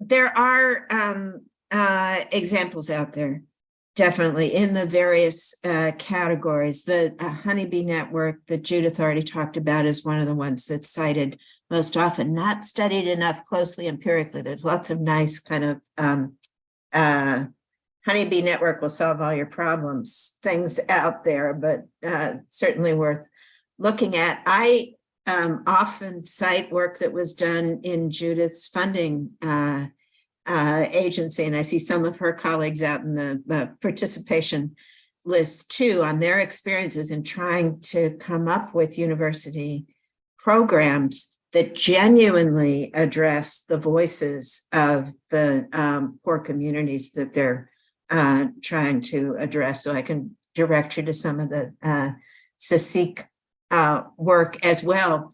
And I want to mention another big set of case studies, although I don't know how much of it has actually appeared out in the literature, but it'll also lead me to another point that I want to make about political wins. So there was a big project funded by the International Development Research Center on, they called it social technologies. And when you hung out with the folks, it was Brazil, Argentina, I think there was some in Chile too. And when you hung out with them for long enough, you figured out, oh, well, what they mean by social technologies doesn't have too much to do with technology at all. It really has to do with how empowered people are. It was really a way of talking about giving people from the margins of the political system control over their own development process, which was very, very close to the concept that Judith and I ended up using in the informal economies review. So there are some out there. I don't know as many from Asia, but I do recommend Bresnitz's recent book, which is not, it doesn't call what he's looking at inclusive innovation, but you will see that it's something that creates a kind of development that's not the high technology kind. High technology development just adds high incomes at the top of the income scale and then counts on trickle down, which, as we've already said, doesn't work. So yeah, and there've been a few attempts to kind of gather up those examples. Turning those into policy options in your environment is always a function of your political environment, and most of us operate in national environments. But I wanted to make a point about political wins, and the Brazil, the social technologies program is a sad example of that, actually, because Brazil had a big program in which they were providing resources for people from the formal research institutions to co-develop projects with people from communities. It formed a lot of the empirical basis for this study that I just described. And I was actually in Brazil the day they shut that program down. because the often inclusion is something that's taken up by those folks that the analysts put on the political left and then abandoned if the political pendulum swings in the opposite direction. And so don't be discouraged if you find, as you look at what's happened around the world, that a program was there for a while and then disappeared, because it'll come back again as the political spectrum swings around and as we all get to define all that stuff differently, and everybody ends up caring about everybody. I kind of want to take on the fuzzy terminology question, because that's another of the realities of talking to people in politics. They're not going to be as conceptually clear as you are, but I just feel like it's our responsibility as scholars not to give into the fuzziness. I mean, innovation systems is another one that if you see the way it's used in various places, it's used in a whole bunch of different places, including the people who attack it aren't always attacking the same thing. So that's a fact of life for all of us. I also just want to say to people who are out there from the global north that don't be surprised. I mean, I felt guilty for a long time that I had never talked to anybody at the Office of Science and Technology Policy in the US about these issues. And you can take the kinds of programs that are done in other places. You can say, oh, let's put all these in place in the US. But in fact, we create our inequality quite consciously. A part of our political spectrum does in the US by pushing people off the edge of the economic system, and at the same time just being perfectly comfortable with these huge fortunes building up from US technology-based companies. So I can't apply the lessons from the global South in the US context either, but where the US has policies that profoundly affect the global South is in international trade and intellectual property. And so it kind of leads me to, if we want to address those big things, we need to understand the US place in global economy differently than we do now. Competitiveness actually will only lead to collapse, and we actually have to figure out collaboration. I'm hoping to have something published in Issues in Science and Technology, maybe within a week even, on that perspective from the US. Judy, how'd I do on the questions? Would you like to have anything to say there, Judy, or we go to the next round? Next round. So, Mamo Muchi, please come in. Thank you very much for that. Was enlightening, both questions and the answers. Mamo, can you come in? A quick comment and question, and then we'd also, I mean, anybody else can come in on this round. Are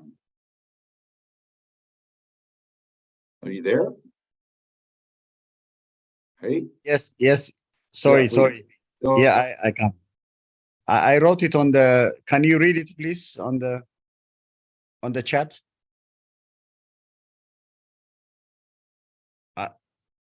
I can't hear you.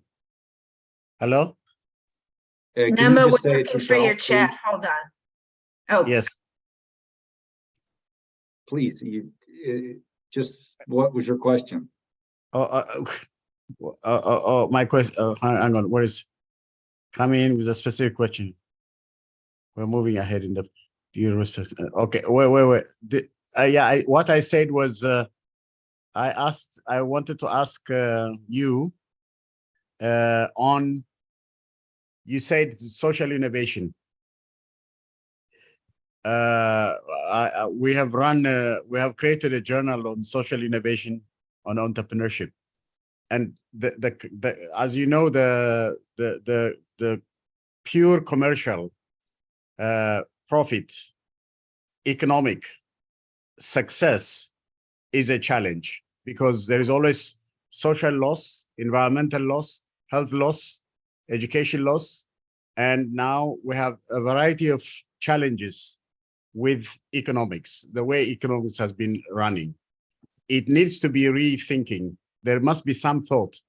And the social innovation side and the social entrepreneurship side it creates this, what you also agree with, inclusiveness, all right? Social inclusion.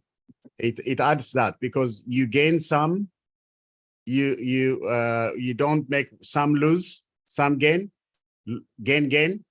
win-win, some new output like that, social gain as well as economic gain.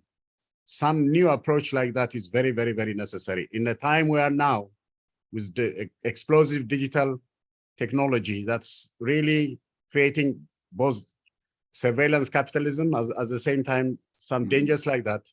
At the same time, climate change, demographic explosion in the world. If we really want to save this world, we need not to go through technical economic innovation success by validating it with usefulness to someone, all right? And newness in that sense, but managing it and measuring it economically, no, that's not good. I think I would like you to really teach your students very systematically to be more humane, more social, more communal, not too individualistic, selfish, and self-interested. No. That's my suggestion to you. Thank you. And I think we can see that the people who've talked today have that focus. So I'd like to ask you do, sorry about my pronunciation. Would you like to ask your question, and then we'll go back to Susan and Judith, and we'll be flowing a little bit into the what we call the after party, but we'll keep on going. So please open the mic and you can go ahead.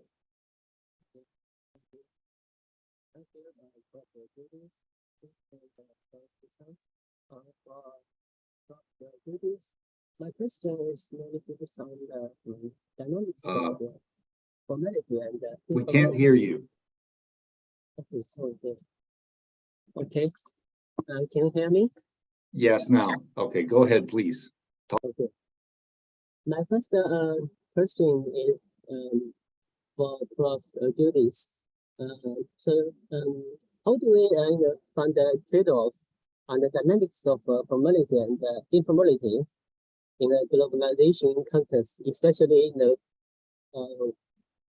nowadays there are increasing trade of the deglobalization.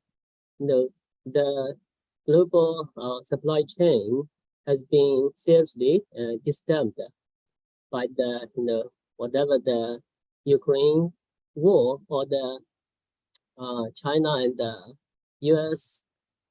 trade war.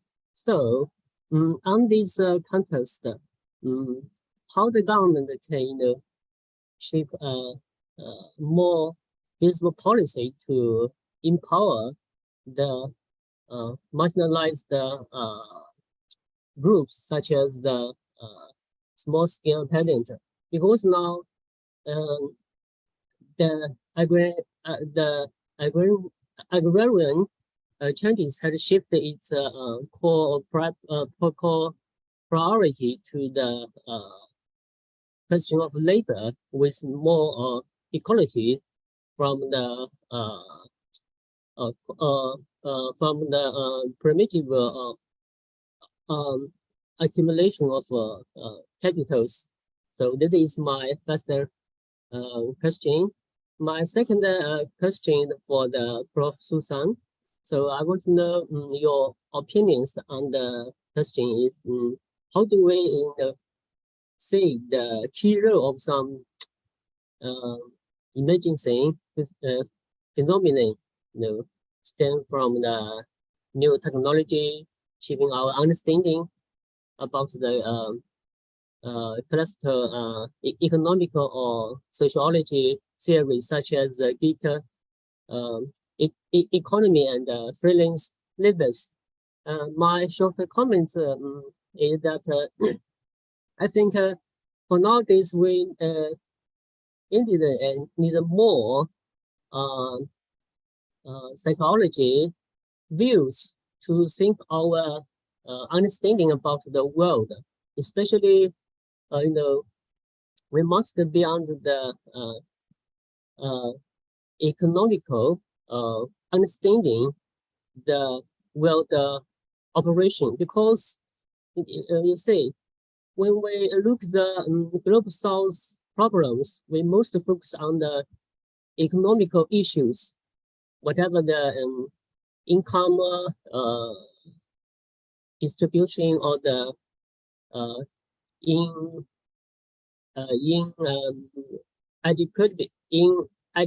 inequality among different social groups. I think the sociology angles can provide us more understanding about the logical beyond the focus on the pure economical concerns. Because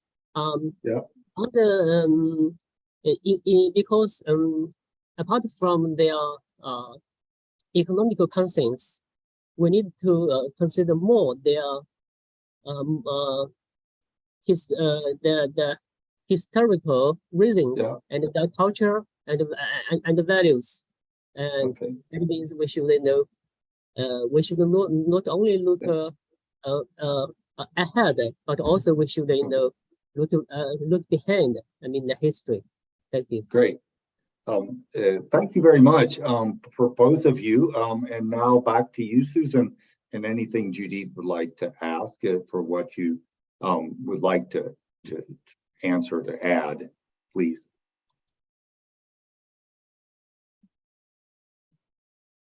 Do you want me to go first, Judith? Just to take on that last question very briefly, I really think that the whole notion that progress, that human progress comes from big firms inventing new technologies and then convincing them that we want them and making huge profits from that. I think that framework is going to collapse under its own environmental weight, and we're going to have to figure out something different. And in relation to that, on Mamo's point, actually the phrase social entrepreneurship gives a great example of where the common phrase obscures a reality, because most of what goes on and gets put into that category is geared to the environment without additional consideration of what the distributional consequences are of what's being contemplated in relation to the environment. So it's a good thing for sure, but it's not the same thing as, for instance, the starting up a new business that actually creates legitimacy and income for the excluded groups. There's some wonderful examples from India of companies that specifically set out to change the social structure rather than just change the environment. So it's a good example where a little conceptual clarity is probably a good thing. Judith?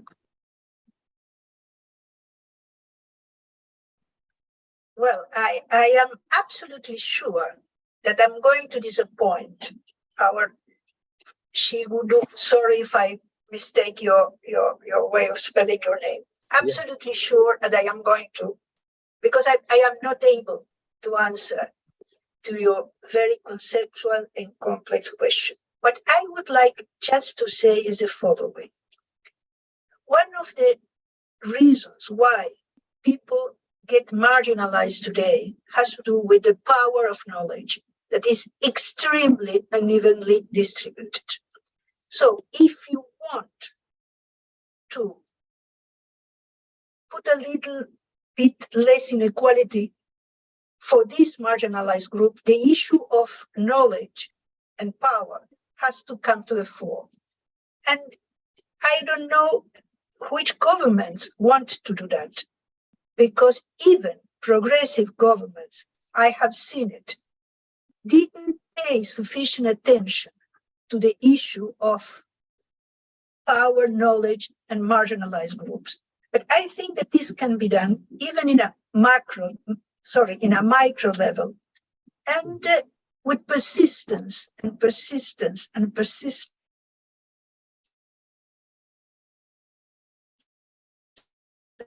Neutral realm of a society, and go a little bit further. You need to be very patient, because really transforming the relationship between knowledge and power is really transforming the most structural backbones of our very unjust society. And this is why are we all here, aren't we? Trying to change a little bit these sort of things with the power we have that is not so small. And we've got a couple of electronic hands up, Andrew. I'd be perfectly willing to hang around for a little bit to get those questions. Okay, great. No, and that's the idea. Carlota Perez and Carlos Aguirre, who are both colleagues in this space, we'd like to hear from you, clear and concise questions. If you have a small comment, please go forward. Well, first of all, I want to say that this has been fascinating. A really, really interesting session. I've enjoyed it enormously. Thank you. I have seen innovation studies move from the 1970s and 80s, centered completely on business, innovation, entrepreneurship. Then it started moving to the social. And then, without making it too clear, it actually has spread, especially, of course, among people like you, but in other spaces.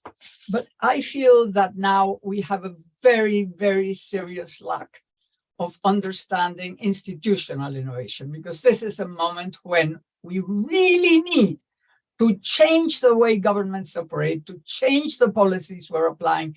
We have two huge challenges, the climate challenge and the social challenge. And somehow I feel that as a discipline, we are not studying how does it happen that governments change? What makes them, how does it work inside?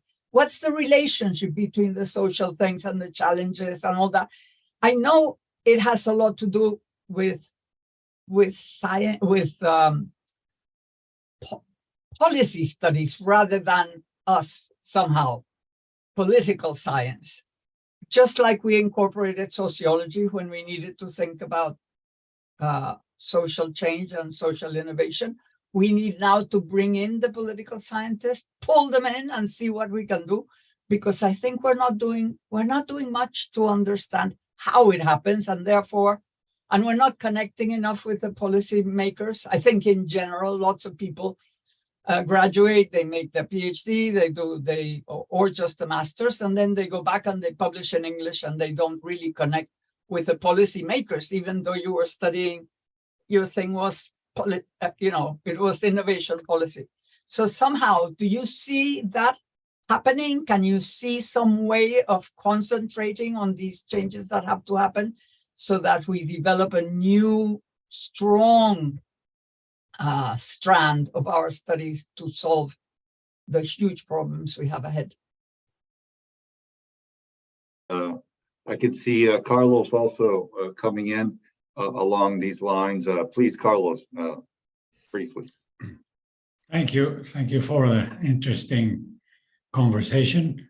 I think Carlota just read my comment in my head, because I was going to mention that we, especially coming from a less developing country, we need institutional building very, very much.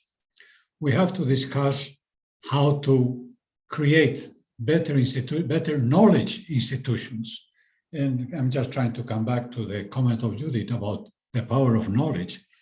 We really need to introduce strategic intelligence, knowledge into new institutions or into all institutions, I don't know, but we really need to strengthen institutionally our whole system of government, our whole system of science and technology. In many of our countries, universities, which are supposed to be the knowledge institutions, are doing very little to contribute to this dialogue of sustainable innovation, of inclusive innovation, social innovation. Very, very little in many of these countries. So we really need to think on how to build these better institutions, better knowledge institutions, how to build strategic intelligence into existing institutions, and so on. This is a great need in our countries. Thank you. Can I add a little sentence to that? Because, you know, the whole idea that we're talking about development, the whole idea of development today is really about innovation. There is no possibility of us achieving anything serious in development if we don't innovate institutionally, and if we don't institutionally promote innovation in a general way. We used to live in a world where innovation and development policy were separate. We can no longer do that. They're the same thing now. But we are not there. We still have these CONICET institutions and these ministries of science and technology, and the finance minister knows nothing of technology or innovation. The president knows nothing of technology and innovation. The planning people don't know either. They don't realize that innovation is at the center of any development strategy today. And obviously the both sustainability and socially and environmentally. So I'd like to, how do you see that happening? How do you see us changing in the sense that Carlos is saying, and in this sense too? Okay. So we have some challenging questions for our panelists. Please go forward. Oh, well, I would just say thank you to both of you for outlining the central challenges. Sure, we need more political scientists and innovation studies, but they don't have the answers either, right? Because the answers actually are that we need global movements, we need national movements, we need global movements that say this is the kind of society that we want to live in. So we can keep analyzing, but we need to keep caring too. And you've both made lovely closing comments, which Judith and I can actually just leave the group with if we want to, but Judith may have yet another thought. I think that it's your turn to finish, Susan. It's your conversation. I was just one more asking your questions. Well, okay, then I'll thank again Carlotta and Carlos, both very steeped in this struggle in important ways, and thank everybody. I hope we've shown a little light on some pathways that you can follow. And I want to remind you, watch for those announcements of the April 1st session. It's the tie-up session for the Global X 20th anniversary series, in which we will again be taking up with a whole set of people who grappled with the issues of inclusion around innovation in innovation. April 1st, coming up. Okay, well, if there were a question, we could address it. I don't see a question being asked. I would like to, if Isabel or Thomas or Diran, you'd like to say anything yourselves, we could finish also hearing from you. No, that was interesting. I'm good to go. Thank you so much for organizing. All right. Isabel, yourself? No, thanks. Thank you. Diran? Okay, if not, then I would also say thank you very much. It's always fascinating and so great. It's so great to see this community of practice as we evolve. And I happen to be one of the other North Americans, but because I live in El Salvador, nobody, I mean, somehow mixed in the global South. Anyways, Rajesh, there will also be further in conversation events. They're under the planning stage still, so also look forward to that. But please, this event, most of you, I think all of you basically are part of the Global X community. You're invited to this third workshop in next year. which Susan is announced. Also, NACLIX has a series of ongoing workshops that will continue next year. So we'd also invite you. Thank you to everyone. And therefore we can be finishing off. Rajesh, you have any other first? We always appreciate Rajesh for doing all of these organization issues behind the scenes. Like to come forward and say anything to end here? Thanks, Andrew. Nothing to add. Today was an excellent session. And just before the holiday season, I never expected this many participations, but we have a tremendous participation that shows the popularity that Susan enjoys among innovation community. So thank you all. Thanks, Andrew. Thanks, Susan. Thanks, Judith, Thomas, Isabel, and Diran. Thank you so much. Yeah. And there's a comment which I think is also relevant, and we'll be saving that's there about the importance of educational system to change. And you can see the people coming from where they are have also worked from Georgia Tech, from the very important Uruguayan institution, Universidad de la República in Uruguay. I think those are two places that you can really look to learn how universities can try to do something different. So thank you all, and we look forward to seeing you next time. Wonderful to see you all. Yeah. Wonderful to see you all. Yes, thank you. Bye. Merry Christmas and Happy New Year. Happy. Bye, everyone. End of year festivities as they may be. See you soon wherever your life. Yes.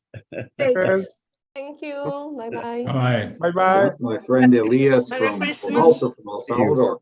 Long time. It's good to always see you here, man.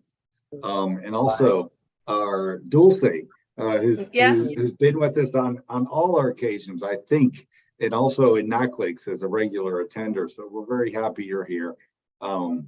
Great. And I had the privilege of working with Carlos on doing something very interesting, taking up Isabel's idea on trying to experiment with knowledge dialogues, diálogo de saberes, and trying to create dialogue between indigenous communities and scientists out of Tennessee, which is a leading institution here in Central America. So that's it's so interesting, this community around this issue. I think we've got lots of work to do. Thank you. Thank you. Thank you very much, great organizer. Thanks, Rajesh. Really, we have to thank him because he's really great. Really great.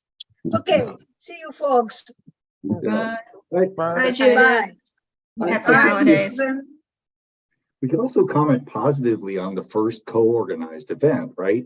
You could see that we really brought in some people from the two communities, I think, a little bit more. I think the fact that NACLIX was here also created a little bit of a draw, and we had the work of several people from NACLIX. Claudia is here to try to bring people in. I think we can think about that a little bit more as we go forward, how we can combine efforts.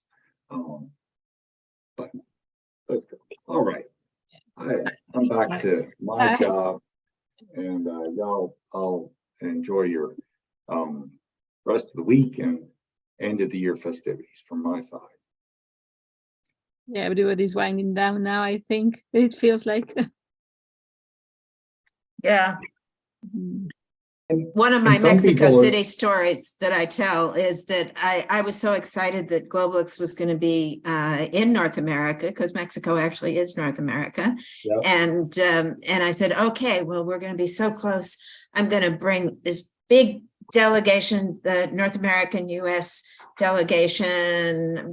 My students are going to be there. And we were there. We presented, I don't know, 12 or 15 papers or something at the Mexico City meetings. And then, of course, when they did the roll call of the countries, at the beginning of the GlobalX meeting, which is traditional, all my students stood up from their home countries, not from the US. So I was still the only one from the US that stood up. And I think that includes you, Andrew Cummings. I don't think you stood up as a USian, but there was India and there was Benin and there was Brazil. And it's kind of funny because you look at who we are as NACLICs and where we're all from, you know. This is this interesting mix of where, you know, coming and going, you know. Great, and we appreciate everybody who's come in. Great comments from all of you. So I'm and Shorshin is here twice. Yeah. Oh yes, she was. Yeah, she is. Yeah, she's asked a question. Nice to see you. Yes. Yeah, nice to see you. Yeah, indeed that I come back in the academia of Taiwan for almost 10 years. Then recently our National Science Council start to focus on calling for the proposal, which study the how inclusive innovation can eliminate the inequality, especially under the situation of the technology quickly develop. I was so excited when I see the call because after 10 years long journey, then finally the academia in Taiwan, then we start to focus on inclusive innovation. Yeah, so when I see this event advertisement, I was quite very, very exciting. Yeah, and then very nice to see the new friend and old friends here. Yeah. So nice to see you too. Thank you for event that you mentioned for the April 1st, was that still on the Zoom? And is it a part of it will be Zoom? It's a different series. GlobalX is having a series of workshops for its 20th anniversary.